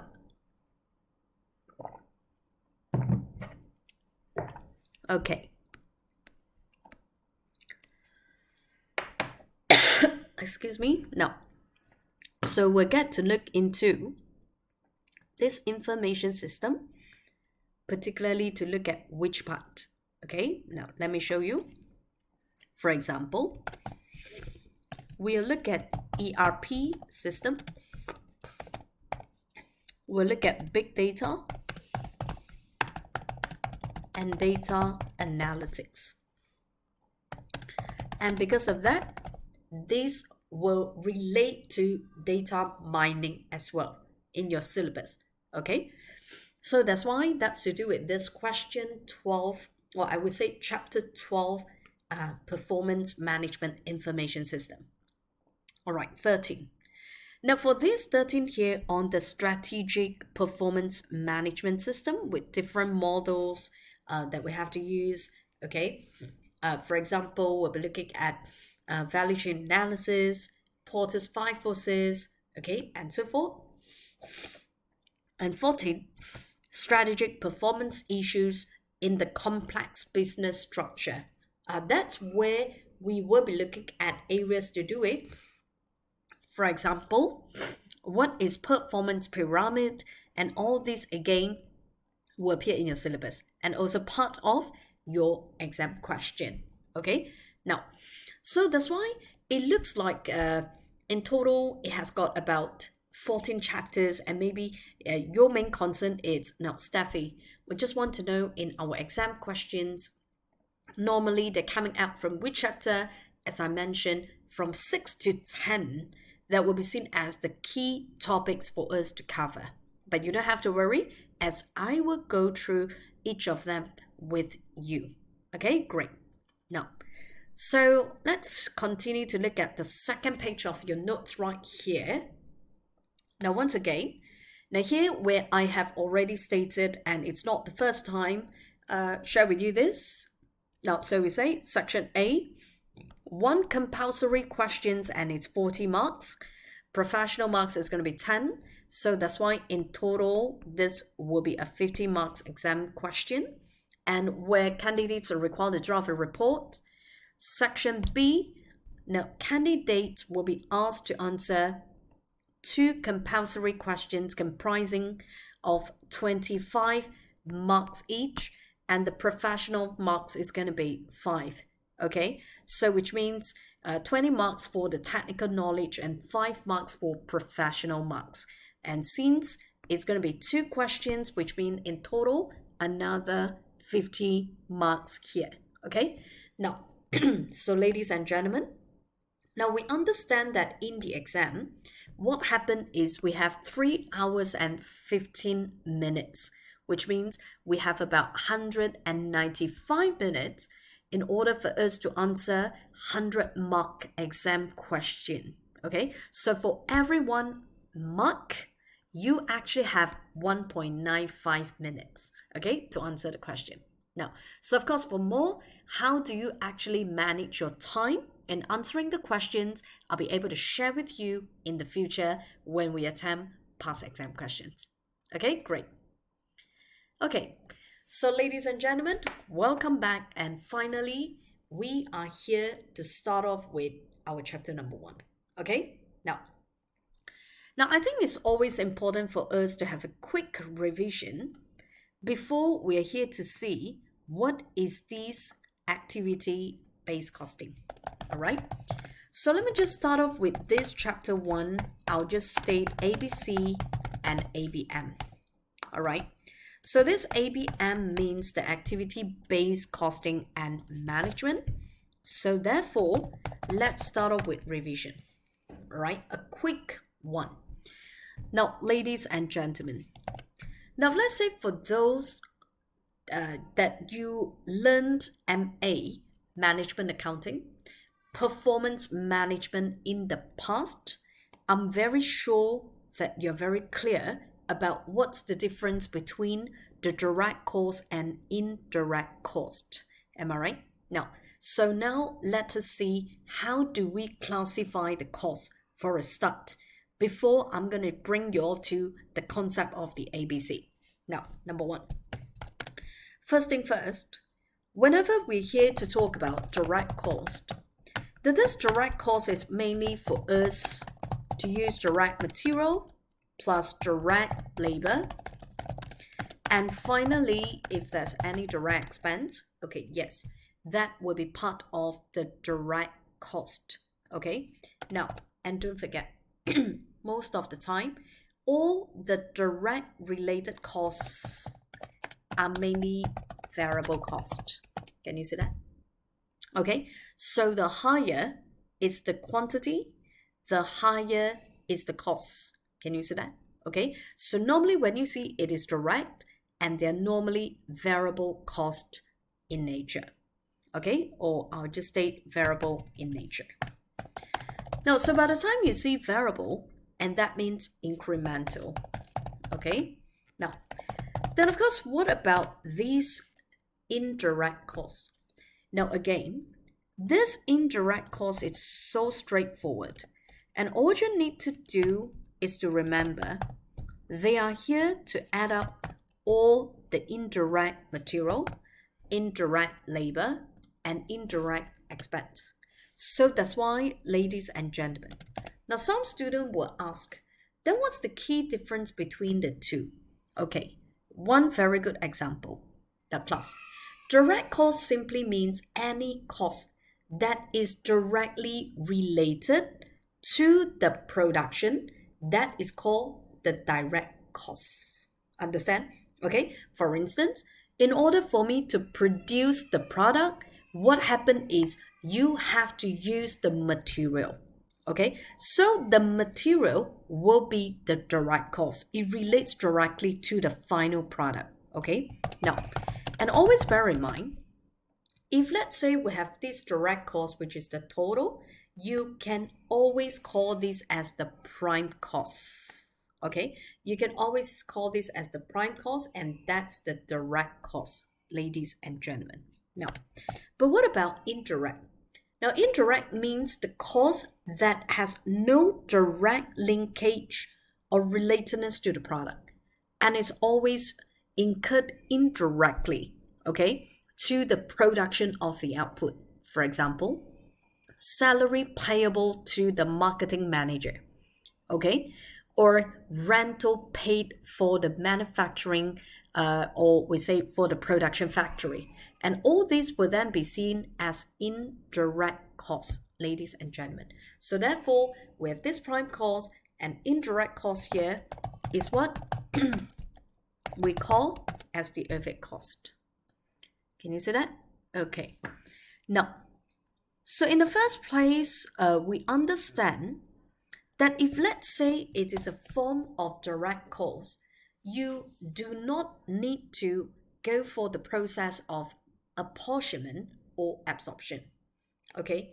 Because those days, if you learn from MA and PM, we understand that only the indirect cost or the overhead cost will be absorbed, all right, to the product. Now, which is unlike the direct material cost. Now, you know it's very straightforward. If you buy that direct material at $5, then the direct material cost is $5. As simple as that. But if let's say the rental cost for the entire production factory is $100,000, then how much is the rental cost that we have to absorb to one particular unit of the product?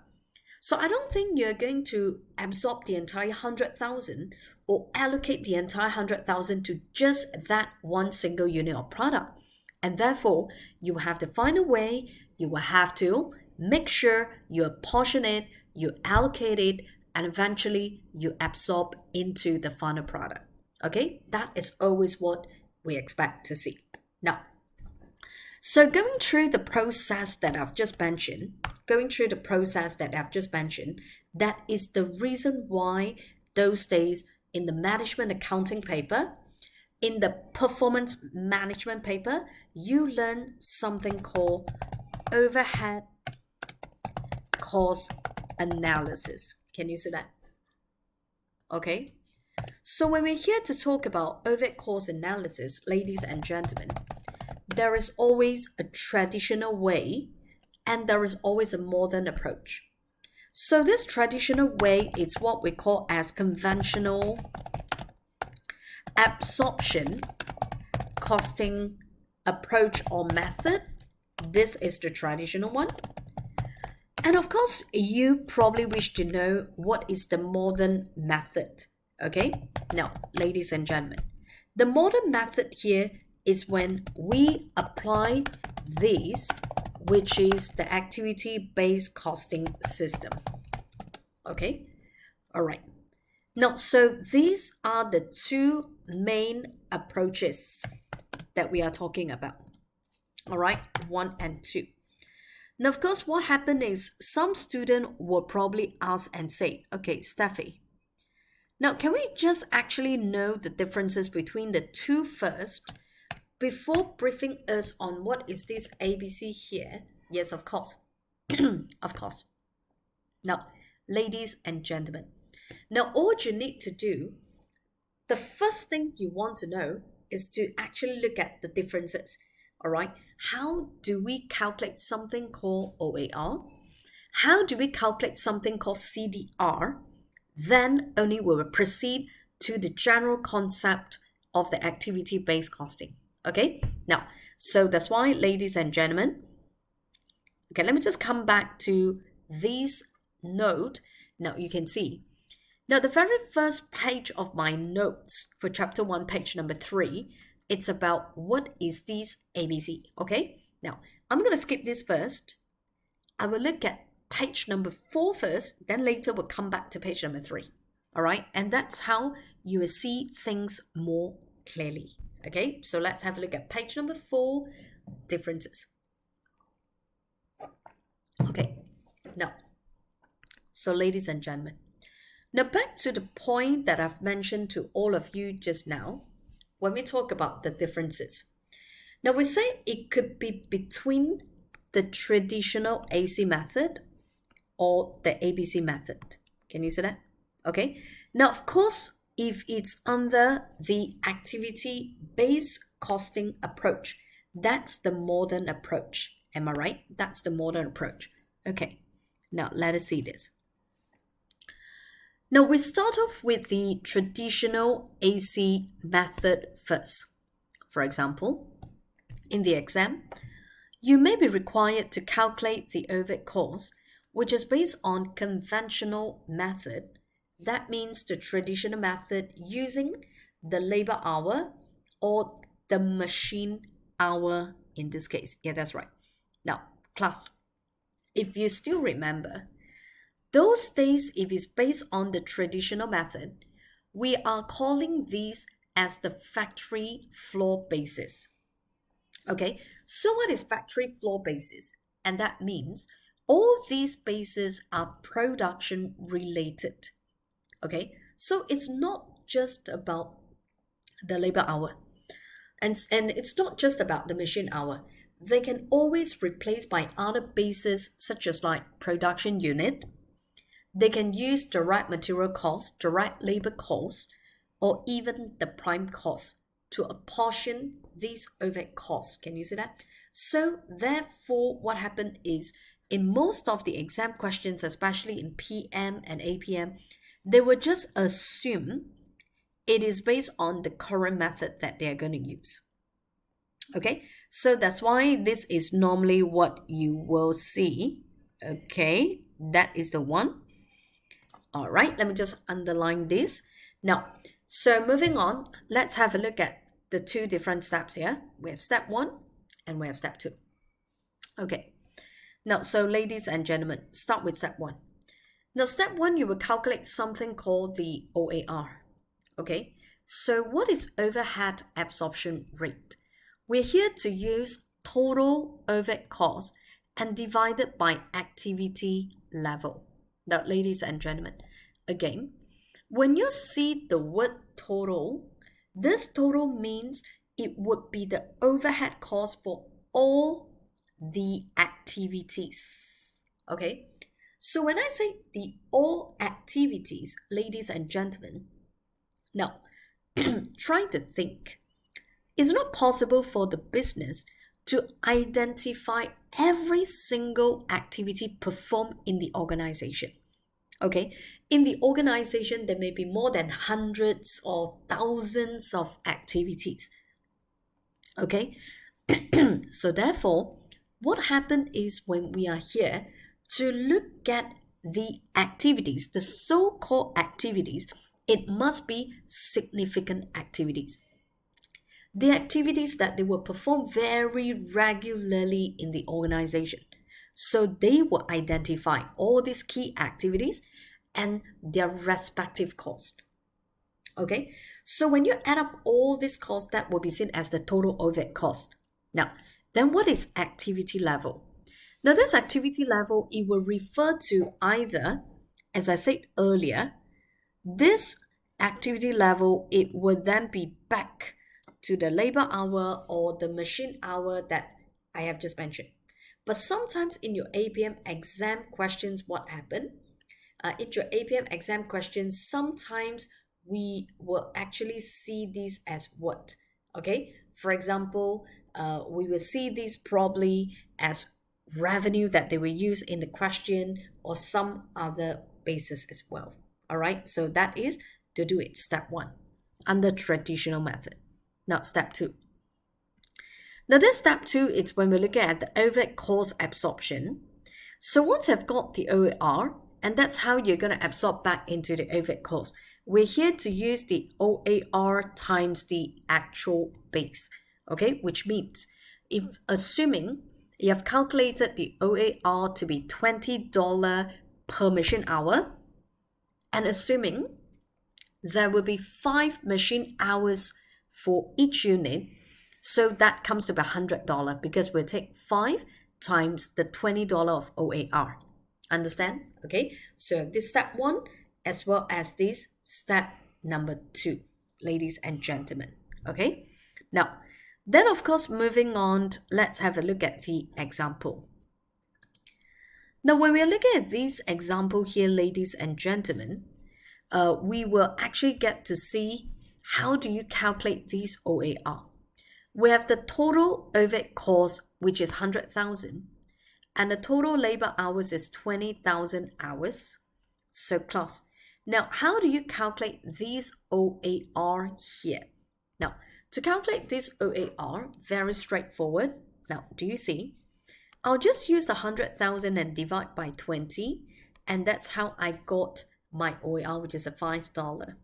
And again, as what I said, if a product is using a 20 labor hours for production, we use this OAR and we multiply by the actual base, and this is how you get the $100 per unit. Can you see that? Okay, so that is actually quite straightforward when we are looking at this case. Okay, great. Now, so we have got the OAR and then we've got the overhead cost per unit already. And again, students will probably start to have these questions in mind. Now, they just want to know, Steffi, now if let's say it's based on traditional, you're telling us that we are here to base on the total, which is $100,000. Okay, now what happened is if let's say for these ABC, may I know how different it is from the traditional one? Okay, now ladies and gentlemen, it's very straightforward, yeah? The point is, if it's under ABC, we believe that activity drives the cost. That is very important. I'll give you an idea here before I continue. Okay, I'll give you an idea first before we look at the next example and also page number 3. Okay, now the first thing is we understand that activity, okay, I repeat, activity drives the costs. This is very important. So what I mean by activity drives the cost, for example, if let's say there is setup activity in the business, this will drive the setup costs. Do you agree? Okay, so it's the same thing. If let's say you are here to take exam and you were then required to pay for the exam fee. Okay, so by creating more activities, you are creating more cost. Can you see that? So all these cost apportionment, allocation, that's going to be based on what? That's going to be based on the activities performed by the organization. So do you know why they have to identify the activities performed in the organization? The main reason is because they need to identify the costs from each of the activity that they have identified in the organization. Okay, so that's the key point. Now, so ladies and gentlemen, now next, of course, if I'm coming back to this, if you understand the idea of what is this activity base, you probably wish to know that how these will differ from the earlier traditional method when it comes to the apportionment and absorption of the costs. Okay, so let's see. Now, you may be required to recalculate the product overhead cost by the use of ABC by matching both the cost pool and also the cost driver. Okay, ladies and gentlemen. Now, you probably wish to know what is this cost pool and what is this cost driver. Okay, very straightforward. Now, cost pool, for example, when you're here to see, this actually refers to the total activity costs. Okay, for example, setup cost is one of the cost pool. Okay, now then what about cost drivers? Now, cost drivers simply means the activity rates. Okay, which means we're here to talk about how many setups perform in the organization, and that will be seen as cost drivers. So these cost drivers, as we said, we are looking at, let's say, the number of, now, for example, based on this example, the number of setups used in a particular production. Can you see that? Now, so why is this important? The reason is the higher is the number of setups we expect, the higher is the total activity cost, which is the cost pool. Okay, because by carrying or performing more activity, that will increase the activity costs. Okay, now, so back to this. Now, you realize that if it's for the earlier or the traditional method, they do not look at individual activity, because earlier I've mentioned they only refer to the total instead of the individual activity. Okay, so let's see how different it is. Okay, we have step 1 and we have step 2. Okay, let's start with these. Step 1, CDR. Okay, now CDR, in order for you to calculate, the whole idea is like OAR. This is the cost driver rate. Okay, now this cost driver rate is when we are here to use cost pool divided by cost drivers. Can you see that? Okay, now, so try to imagine if, let's say, in the question that they have 5 different activities, then you're required to calculate 5 different CDR. Can you see that? All right, that is the case. So that's why that's the cost pool and divided by cost drivers. Can you see that? All right, so it's quite straightforward. Okay, it's quite straightforward. Now, then what about the traditional method? The traditional method, how many OAR that we will calculate? There was only one, because that was only based on the total overhead cost and has nothing to do with the activity. So as a result, we understand that which particular method seems to be more complicated and that will involve more work must be ABC. But don't forget, because of its complexity, because of its more analysis to be carried out, we understand that this ABC could give rise to more reliable product costing analysis. Okay, but not just the product costing, we'll see even more later on. Okay, now, so let's see. Now, once we have calculated this CDR, then we will proceed to the same step, which is the overhead cost absorption. So let's have a look at these cost absorption here. We're using the CDR and multiply by activities consumed. Can you see that? Okay, so that really depends on how many activities that they have performed to derive at these costs. Okay, now let's have a look at this example right now and let us see these together. Okay, now ladies and gentlemen, from this example, the activity wise, we have the setup as well as the inspection. Now, do you realize that this is 35,000 and 65,000? Don't you realize that it comes back to the original 100,000 earlier?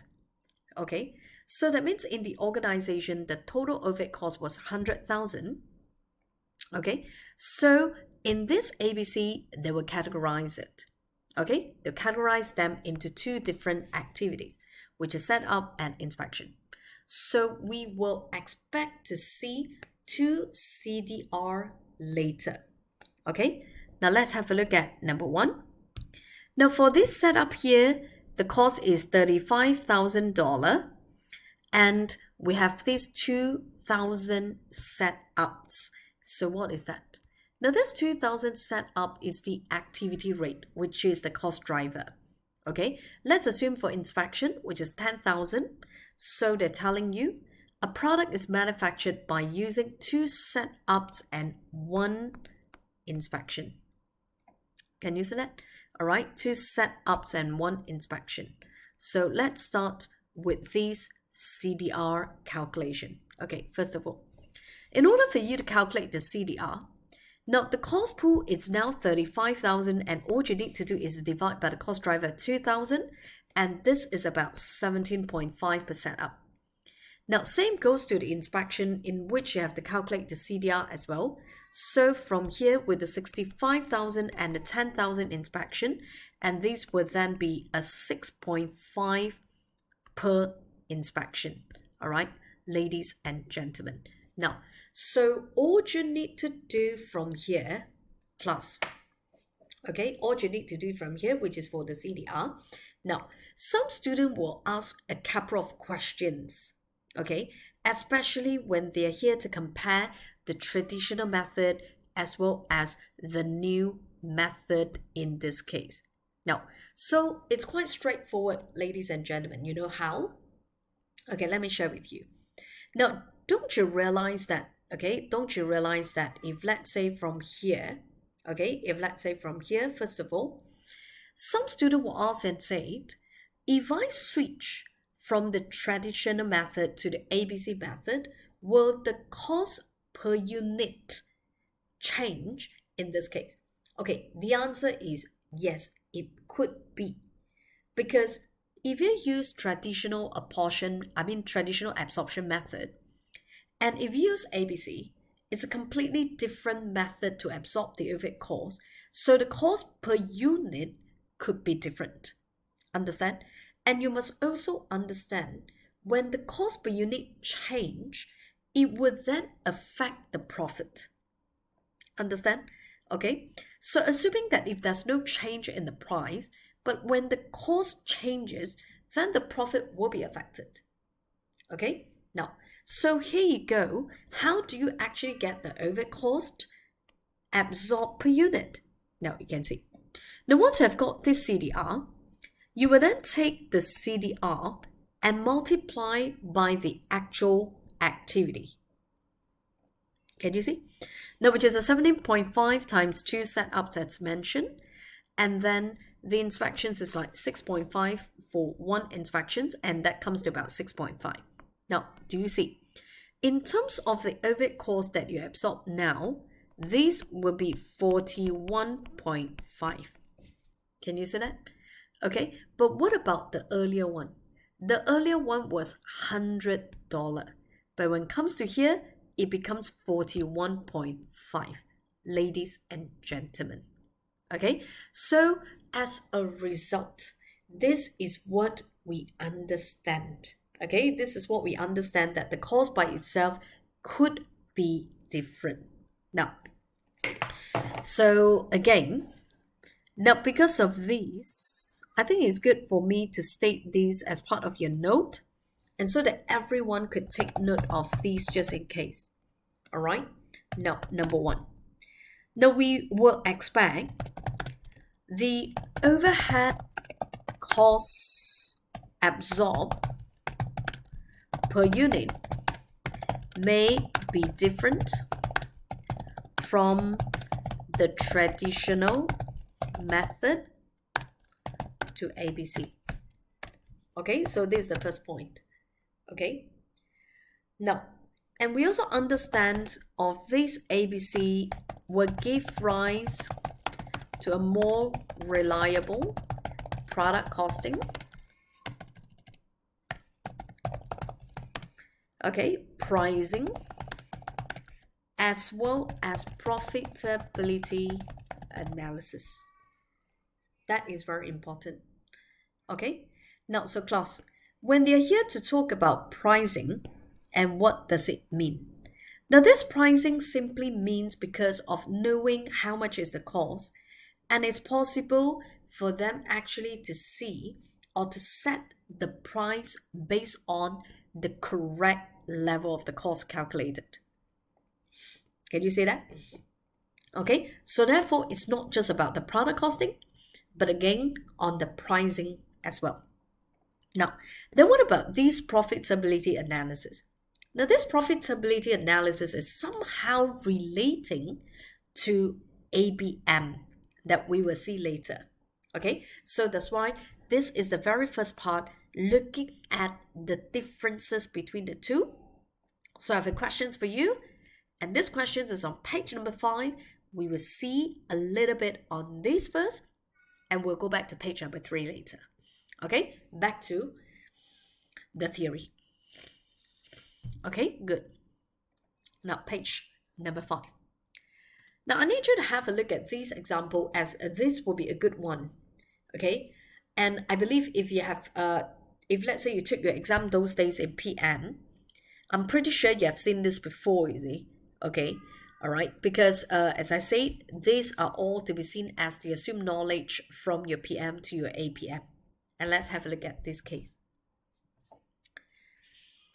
Now, that will be the differences between the profit reported under the conventional absorption costing, typo error, okay, and activity-based costing. Now, ladies and gentlemen, now this is a good example, and let's have a look. Now, let's assume that it's from traditional method and to switch to ABC method. Now, let's start with this product A and B, and where we have a total as well. Now, let's start off with sales.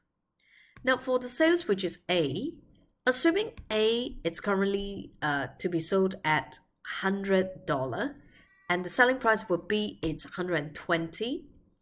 All right, say for instance.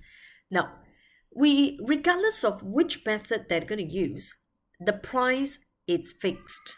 Okay. Now, what about now we assume if this overhead cost in total is $80, if it's based on the traditional method, what happened? Now, based on the traditional method, let's say we apportion it to be 20/60. So this 20/60, in which what you can see it's okay, that's based on the current way of apportioning the cost, okay, and they absorb into A and B respectively. Now, so let's assume A and B, the profit is like 80 and 60. So A carries a higher profit. Can you see that? All right, A carries a higher profit, and this is the first part. Now, what about ABC method? Now, when it comes to this ABC method, ladies and gentlemen, if let's say we're here to talk about a switch, all right, let's assume we talk about a switch, what will happen? Now, ladies and gentlemen, this does not affect the total overhead cost. It will still remain the same regardless of which method that you adopt. But when you absorb 65/15, say for instance, okay, now don't you realize that this time that B has a higher profit? Now again, don't you realize that because of these, it eventually affects the decision making? Let me state this. Okay, so these, now I'll just state this as the switch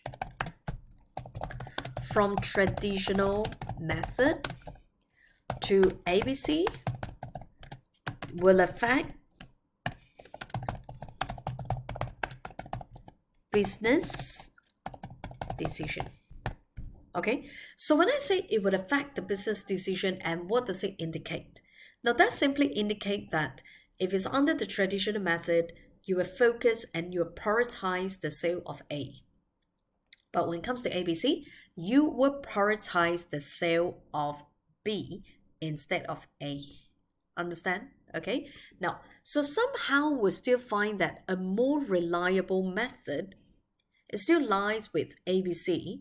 So as a result, let's answer the following two questions for now.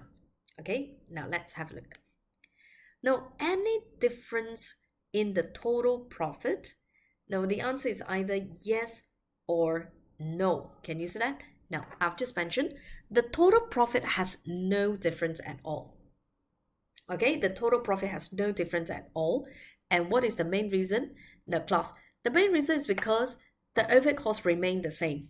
So therefore, in terms of the total profit by itself, there will be no differences. Okay, now next.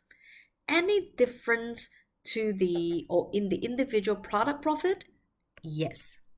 Okay, in terms of total, there won't be any differences, but in terms of the individual product profit, normally, yes, there's a difference. Okay, now, so class. Now, there's also one thing I have to clarify a little bit because you know your examiner, or I should say the examining team members, they are very innovative and creative in designing different types of questions. Okay, so there was once in your exam question, okay, that they designed in such a way where the switch to the ABC gave rise to nearly the same individual product cost per unit as per traditional. Nearly the same. Okay, but for most cases, the difference is very significant. But in that only case, it was quite the same. Okay, so if let's say it's quite the same, I don't see the reason why we need to switch. You know why? Because you should understand that whenever there's a switch from the traditional method to a new method, we must always consider the cost and benefit of such a move. Am I right? Okay, yes. Now, you don't see any very significant financial savings or the costs are nearly the same. So the benefit is so insignificant as compared to the cost. Okay, why? Because when there's a switch to the new system, don't forget you will have to incur investment costs of the implementation of a new system. And don't forget you have to incur costs like training, am I right? Okay. And then you have to make sure that in between we have to get ready for some other associated costs as a result, okay, of the implementation of the new system. So as a result, we find that as long as any introduction, any implementation of a new system, we will think of CBA, which is cost benefit analysis. Okay, so that's why, ladies and gentlemen, now what is important? Now, I would say that indirectly, it's for this CBA part, okay, for most of the time, we will actually expect to see your APM exam questions will come up with something to do with CBA. It's not the first time. Okay, so especially in the recent exam sittings, you will see that could be 8 to 10 marks exam question to do with CBA. And it's very interesting. It's a very interesting question. Now, if you ask me, is it very challenging? Not really. Because all you need to do is just to identify which one is cost and which one is the benefit, and that is more than enough. Okay, now, so what happened is now all these what we have just seen, they are all still to do with what you have learned from your PM.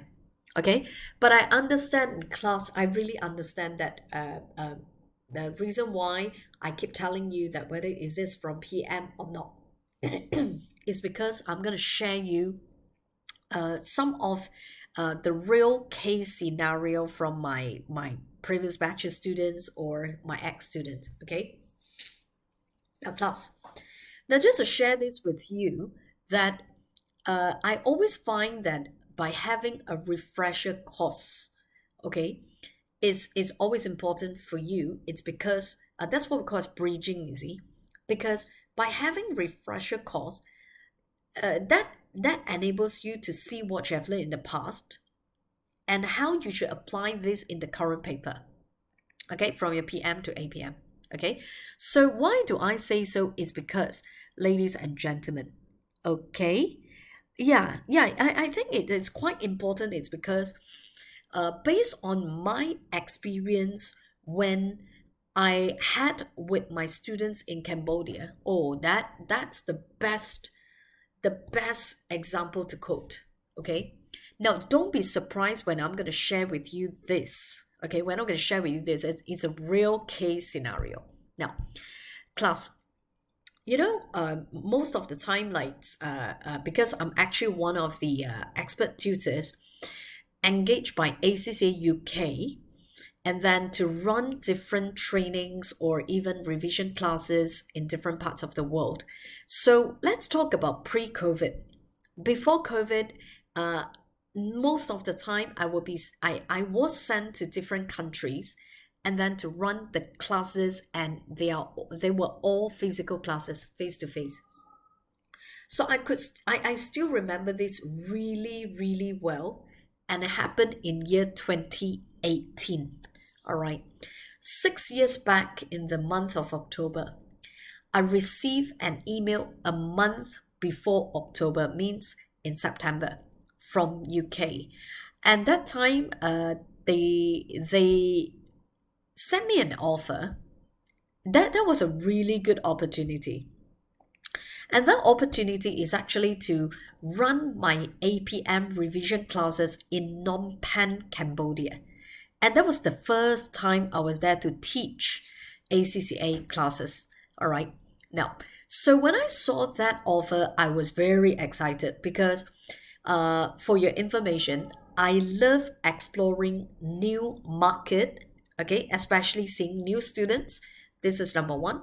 Number two, when I looked at that email, okay, I was told that this group of students, all of them, 45 of them, they were all repeaters. Okay, so every time when I look at repeaters, oh, I enjoy teaching those students who resit the paper. Okay, why? Because most of the time for the ACCA students, they resit as a result of the first attempt, that they failed the first attempt, and they may not know what's the problem. Now, I'm not sure whether you agree on this statement, especially if, let's say, this is your last paper, yeah? Okay. Now, class, do you realize or not? When you take ACCA exam, if those students pass the exam, they pass the exam without knowing the reason. Can you say that? For example, we see so many students out there. Some students probably they pass with 60 marks. Some of them probably they pass with 80 marks. But don't you realize that they passed the exam without knowing the reason? But or probably I have to rephrase my sentence in this way. Once they passed the exam, they couldn't be bothered to know the reason why they passed. Am I right? They would just feel that, okay, I passed the exam finally, and they would just think of how to celebrate their success. That's it. Okay, without knowing a reason. All right, you will never think of, hey, why I got these 80 marks and so forth. No, you never think of that. But there will be a group of students struggling to know the reason why they fail. Okay, because to be fair, ACCA said they passed the exam, we're not going to tell them the reason, and they failed the exam, no reason, no report will be issued. So that's why the group of students who failed the exam, they have no idea at all why they failed. Do you agree on that? So if, let's say, they have no idea why they failed, and if they resit the paper by making the same mistake, by bringing the same level or all types of weaknesses, they will repeat the failure. Okay, so my mission most of the time when they send me to different countries to run the revision for repeaters, those students who resit, the first thing I will do is I will see how many attempts that they went. Okay, so I was very surprised.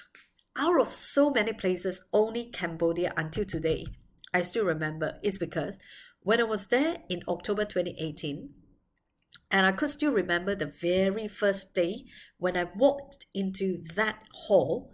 All right, it has got about 45 of them, and they're all working adults. So I normally got their name list of their, let's say, how many attempts that they have, how many attempts they went for the exam for APM, and then what's their current job position in their respective company, and so forth, their background and so forth.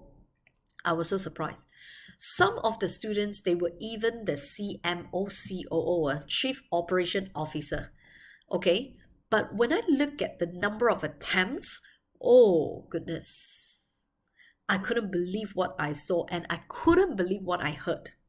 Okay, when I walked in, I asked the very first question. I said, I heard from ACCA that all of you needed help very badly to pass your final paper, APM. They passed all other papers except APM in year 2018.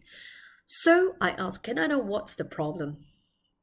So guess what? There was a lady sitting at the front row. I remember her until today.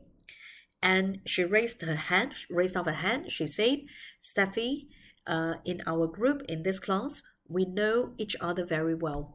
Okay, we have been studying together for this subject for more than 3 years, but we couldn't pass the exam.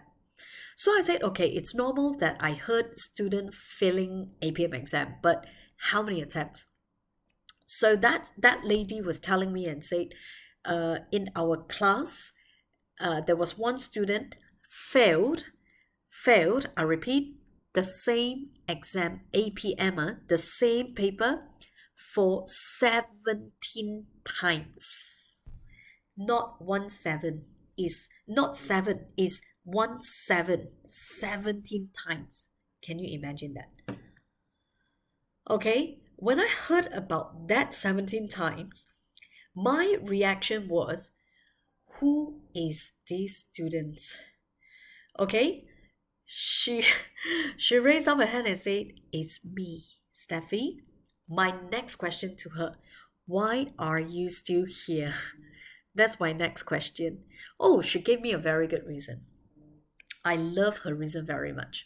She said, there is no reason for me to give up because my performance has been improved over years. Oh, I said, what do you mean by it has been improved over years? She said, okay, example, yeah. The first attempt, she probably scored around 10. Then the second attempt, 12. Then the third attempt, maybe 16, followed by 18, 22. So it's incremental basis. But it's on a gradual incremental basis. Can you see that? Okay, so the third question that I asked her, it was, what was your score for the recent exam? All right, her 17th attempt. She told me it was 48. Oh, so when I said 48, you know what I told her? I said, congratulations. I'm very sure you're going to pass your 18th attempt because you're very close to the passing mark of 50. So everyone was laughing in the class. Okay, now for your information, I got to know from that group of students, minimum 3 attempts, maximum 17. What's wrong with this group of students? Okay, now I can share with you, if those students, those who attempted the exam again and again, towards the end, their mindset is more towards trying luck. Okay, they register, they pay for the exam fee, and they're trying out their luck, okay, to see whether they can pass the exam. And they're in hope that one day they pay for the exam and they go for it, and then they may not try their best, but who knows, they will pass the exam. So they are using money to buy a hope. Can you see that? Okay. Yeah, even the students, they admitted. Now, number 2. I know if let's say if you're paying again and again, just like that, it's a matter of time. You could probably pass the exam in a year's time, or probably in 2 years' time, or 3 years' time. But the thing is, you never looked into what's the real or the root cause of the problem.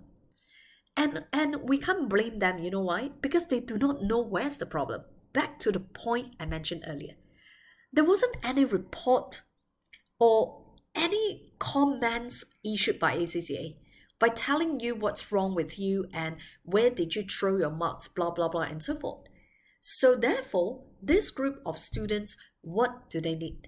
They need an instructor, a tutor to actually see and pick up their problem. Okay, so that's why I remember in year 2018, once I actually received information from them that this group of students, they failed the exam repeatedly for so many times, I basically adopted a different way of revision classes for all of them. Completely different from what I normally do for my normal class students. Okay, why? Because this group of students, in terms of practicing questions, in terms of technical knowledge, they're very good. Because they study again and again and again and again, but they still couldn't pass the exam. It doesn't mean they don't possess the technical knowledge. They know well. But why can't they pass the exam? It's again the exam technique problem. So back to what I've told everyone just now, okay? You probably know what is target costing very well. You probably know what is life cycle costing very well, but you do not know how to apply. And you may not know when is the best timing for you to apply certain part of this knowledge back to the question. Okay, so most of the students, they fail the exam. It's because they only answer what they know, but they are not answering what the examiners want. That makes them failed. Can you see? All right, that is the point. So what did I do with this bunch of students? I basically distributed some sample exam answer prepared by my students, and we do self-marking in the class. Okay, so I want them to actually see how do we mark the students' answer, and you couldn't believe it. Some of the students in the class, when they were doing the self-marking, okay, and they were laughing at the candidate's answer. When they look at the candidate's answer, they make comments such as like, oh, this answer doesn't make sense, or it make no sense at all, you see? How? What a bad answer. Oh, they came out with this kind of comment. And I told them, please do not laugh at all these students because we never know what kind of quality of your answers produced in the exam. You may probably make the same or produce the same quality of the answers in the exam. Who knows? Am I right? So, but they learn. At least they look at other people's weaknesses, and that's where they learn. Okay? And that's why eventually after a 5-day revision classes with this group of students, and then they went for December 2018 exam. So I still remember the lady who was first told me about the 17 times attempt, and it was her actually. And I told her and said, go for your 18th attempt. I'm very sure it's going to be your last attempt. So in January 2019, when they received their result, I was so happy that she passed the exam. And guess what? Her 17th attempt, as I mentioned just now, was 48. And then her 18th attempt, it was a big jump to 62. All right. So many of the students passed the exam eventually. And those who did not pass, but it was a good achievement for that, good improvement for them. You know why? Because they originally scored around 10 plus or 20 marks, but eventually they scored around 42, 46, even though they did not pass the exam. But it was a great jump from the previous score. You see that? So what is the point that we could see from this case, if you ask me? Okay, number one, you must know well about the exam techniques. Okay, so this APM, everyone knows, yeah, it's not just from Steffi Lim, but it's from even the examining team like your examiner. Your examiner mentioned before, if you want to pass your APM, you shouldn't just study the textbook. Okay, unlike the F-level papers those days. The F-level paper, what happened?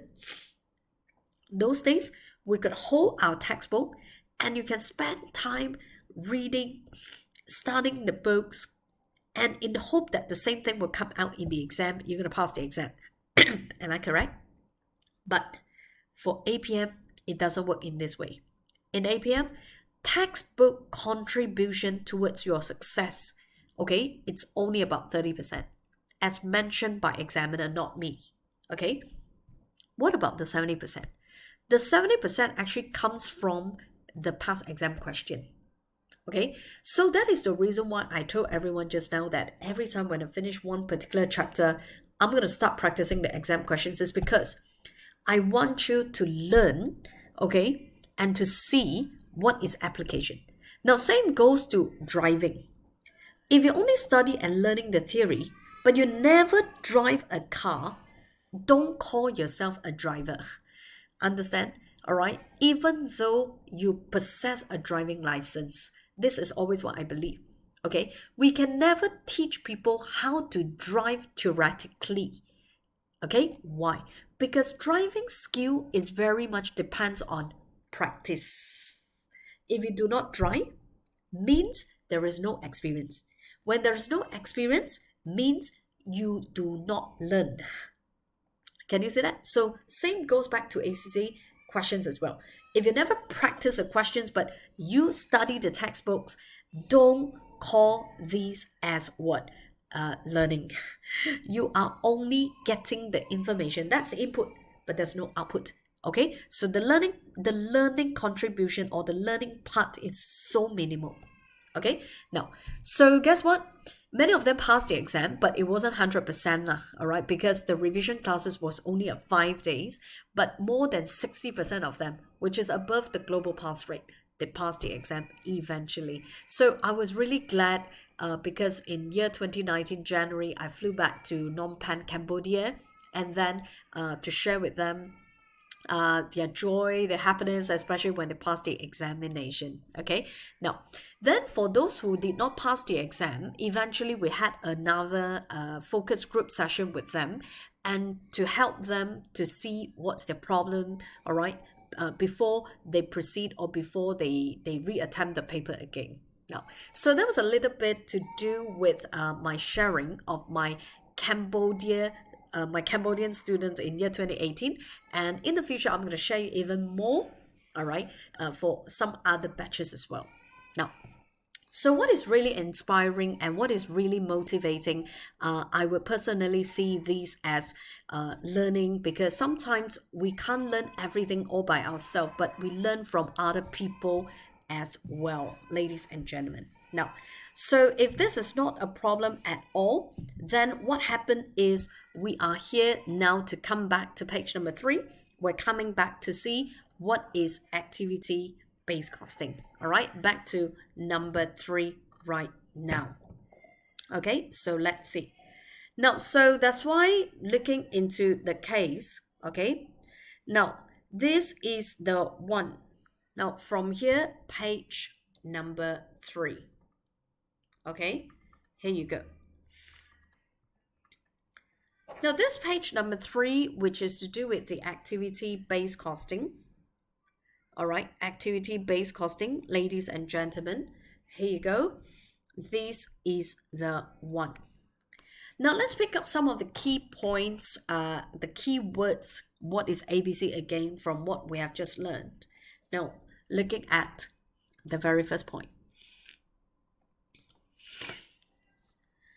Now, ABC is a costing method that is actually designed to provide managers with the cost information. Can you see that? ABC is actually to provide managers with the cost information for strategic and other decisions that potentially affect capacity and therefore the fixed costs. Okay, now, but however, I think students will always have this wrong perception. Students, most of the time, they perceive that ABC, it's mainly to focus on the variable cost in this case, but it may not be the case sometimes, all right, for your information. Let me share you with this one here, for example, okay. Now, so that's why what happened is, ladies and gentlemen, all right, ladies and gentlemen, so we get to know that from here, in terms of the overhead cost analysis, okay, in terms of the overhead cost analysis, we find that from this scenario, okay, that is what everyone will have to know for this.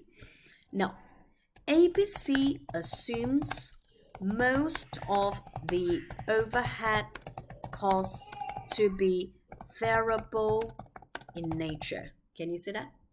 Okay, ABC assumes most of the overhead costs to be variable in nature, which means they find that the cost could be reduced, but unfortunately it cannot.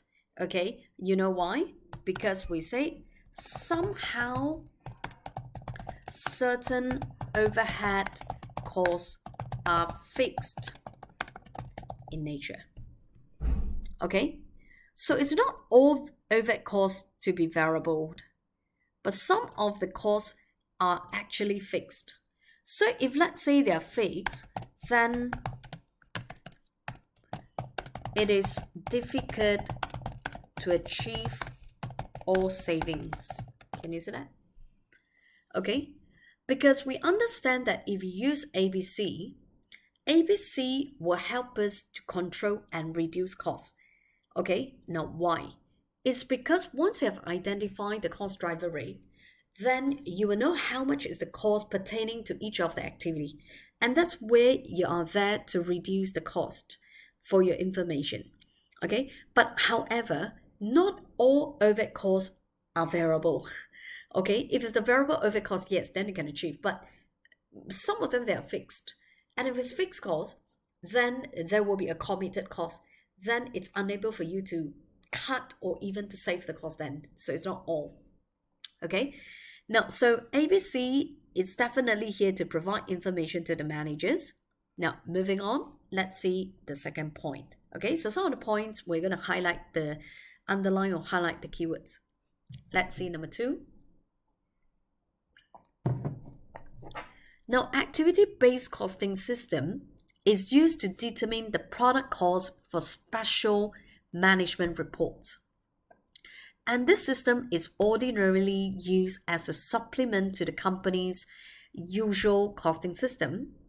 And most organizations that use ABC systems have 2 costing systems. Number 1, the official costing system that is used for preparing the external financial reports, and the ABC systems that are used for internal decision making and for managing activity.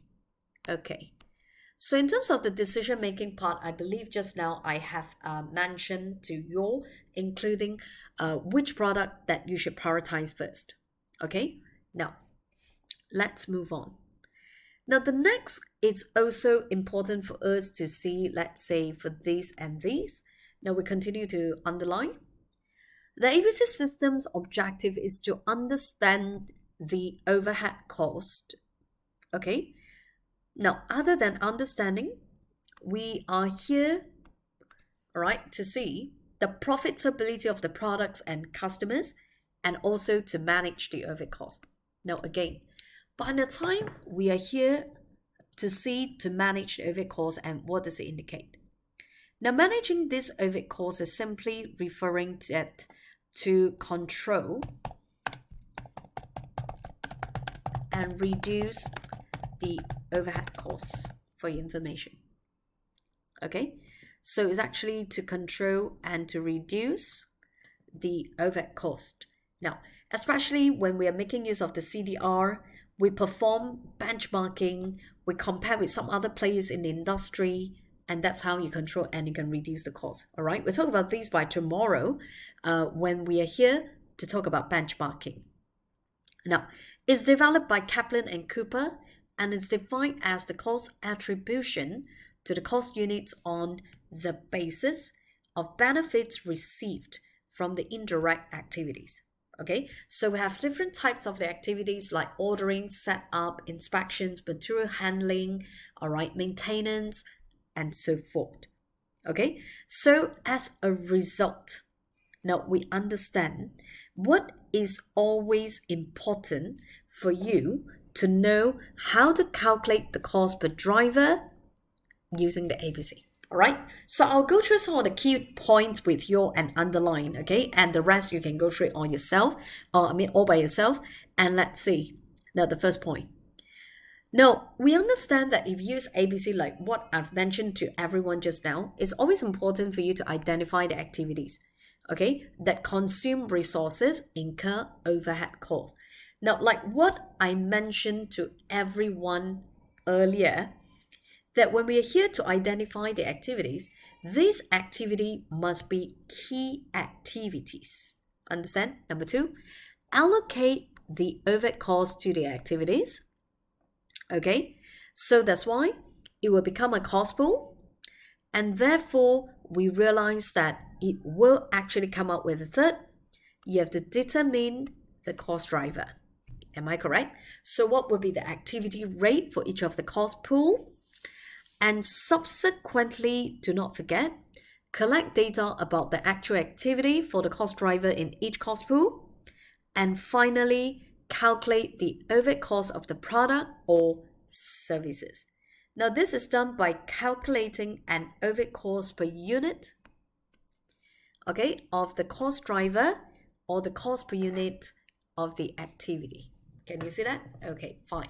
Now, so of course, these are all to do with revision, because in your APM exam, don't worry, they're not going to test what are the key stages for you to make use of this ABC. No, they don't. Okay, they do not. But instead, they will still be able to test these ABC, particularly on what are the advantages as well as the disadvantages, which is on page number 5 right now, ladies and gentlemen. Okay, now, so these are all still what you have learned in your PM those days. So we're going to cover this until you see something known as the ABM, because ABM wasn't in PM, but it's only in your APM here. All right. So in terms of that part for the activity-based management, we'll talk about that later. But for now, let us see if we make use of ABC, what are the advantages first? Okay, let's start with the very first point. Okay, and let's see this together. Advantages. Now, the advantages wise, which is number 1, ABC can be applied to all overhead cost.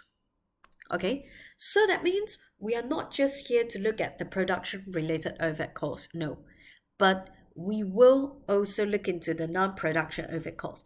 We can use ABC to analyze everything, all the overhead costs in the organization. Now, which is quite unlike with the traditional method, because traditionally, overhead costs, what happened is they focus more on production related.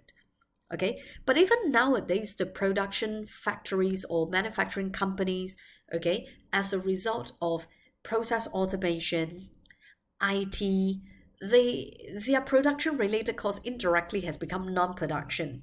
Okay, so that's why as long as the business is of high level of overhead costs, then the use of ABC will bring greater benefit to them. Okay, but if let's say it's a very small business, less overhead cost, then no point of using ABC. Okay, now next.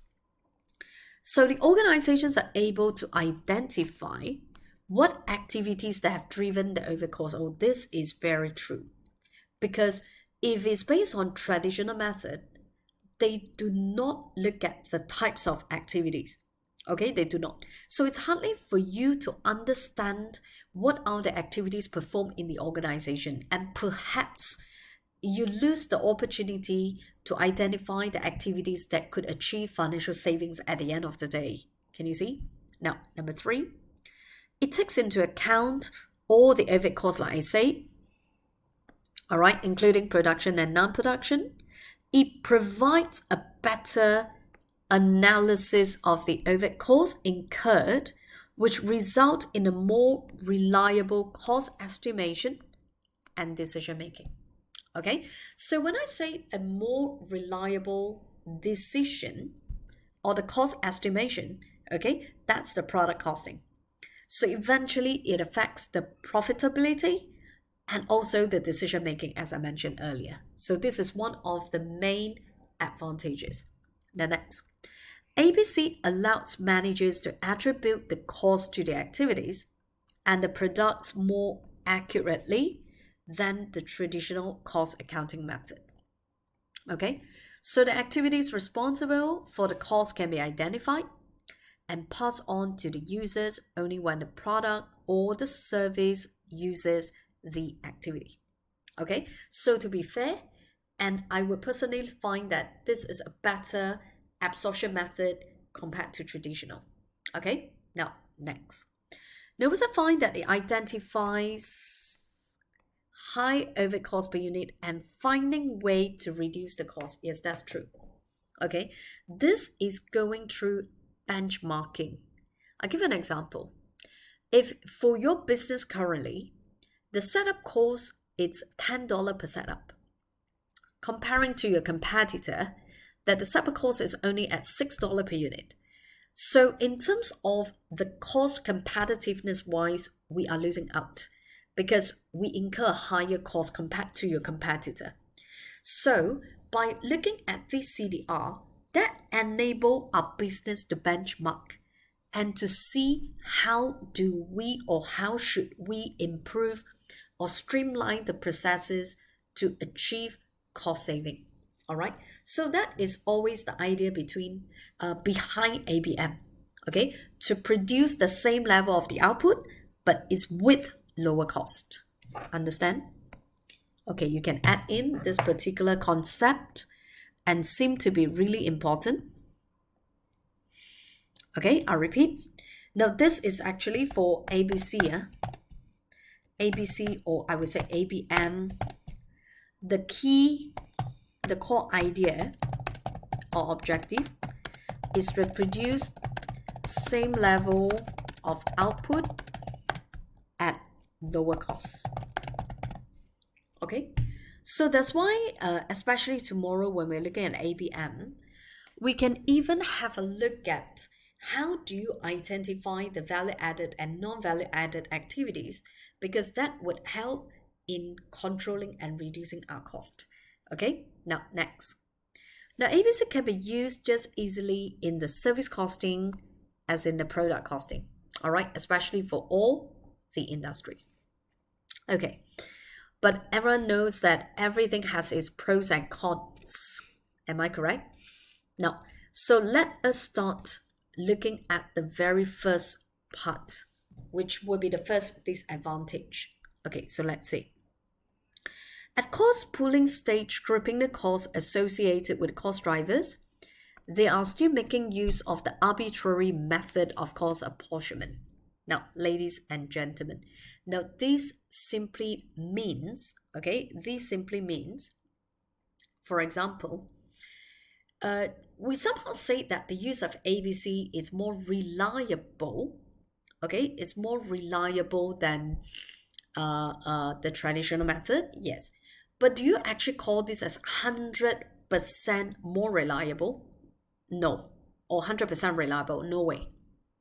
No way. Why? Because in order for us to identify the activity cost or the cost pool, and somehow in order for you to get the cost pool, you are still using a way, what we call as arbitrary method. You are still required to estimate how much is the overhead cost, sometimes in advance.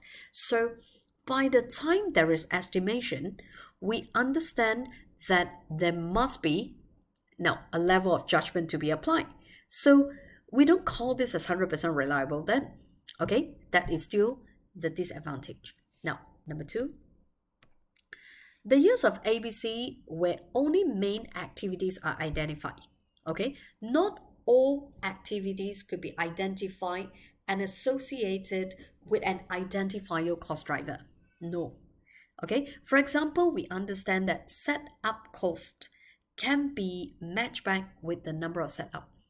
Okay, inspection cost we can match with number of inspections, but sometimes we do have some other very minor level of the activity cost which it may not have the identifiable cost drivers, and with that we can apply ABC then. Okay, now number three. Now ABC is definitely a more complicated system than traditional system And some of the organizations, even if they incur cost, they implement this ABC, but eventually there's still a failure. All right, it could be. So that's why I always find that whenever you're considering any new system implementation, always think of cost benefit analysis, CBA. Okay, CBA at least is the first step. As long as the benefit outweigh the cost, we may consider to proceed. We may consider to implement. Okay, now next. Now it may sometimes quite problematic upon implementation of ABC system. Why? Because you need to identify the cost pool, you need to identify the cost driver for your information, and which is very different from traditional. The traditional method, everything is just based on one total overhead cost. We don't have to identify what are the key activities. You don't have to. Can you see that? Okay. Now, and also, the cost of implementing ABC may sometimes outweigh the benefit. Then if that is the case, not worth of implementing ABC. And that's what we need to know. Okay? And finally, we understand that the use of ABC could be more consuming because more reports, more analysis at the end of the day, all right, comparing to the traditional system.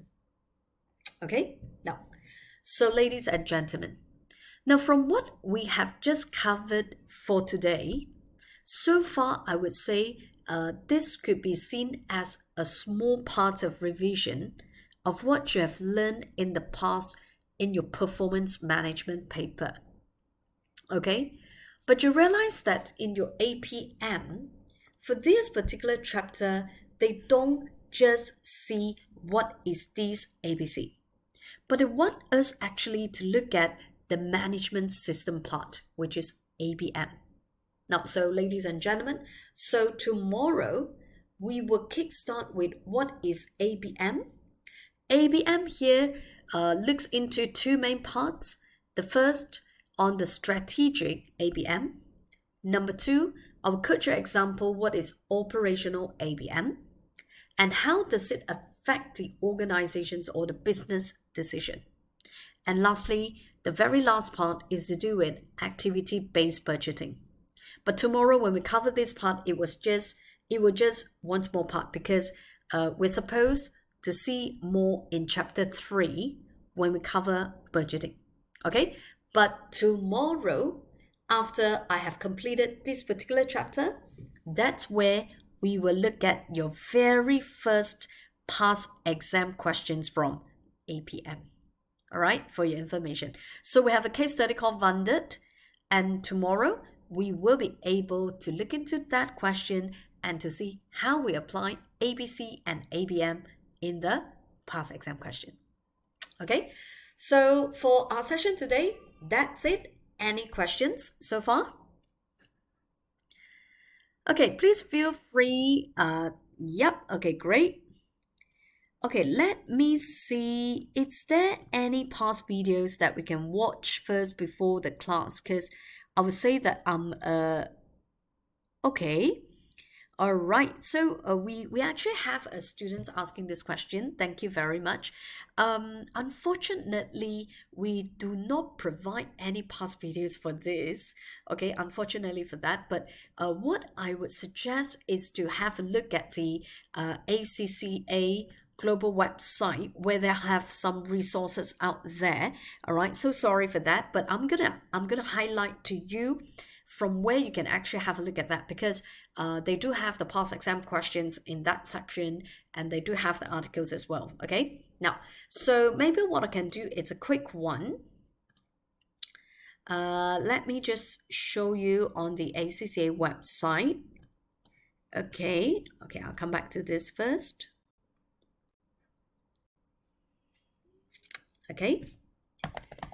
All right, so all you need to do, it's going to be the same, like coming back to the main page of ACCA website. And then as what we did earlier, we have to click on the past exam papers and we can click on PM, performance management. Okay, now, So it's still a list of resources provided online, and some of them are actually on the debriefing videos. So the debriefing videos is more like how to attempt or answer certain exam questions by the expert tutors. Okay, and you can even download some of the really good articles. All right, exam reports, you're gonna have a look at that. Technical articles and topic explainers. Can you see that? Yeah, that's the one.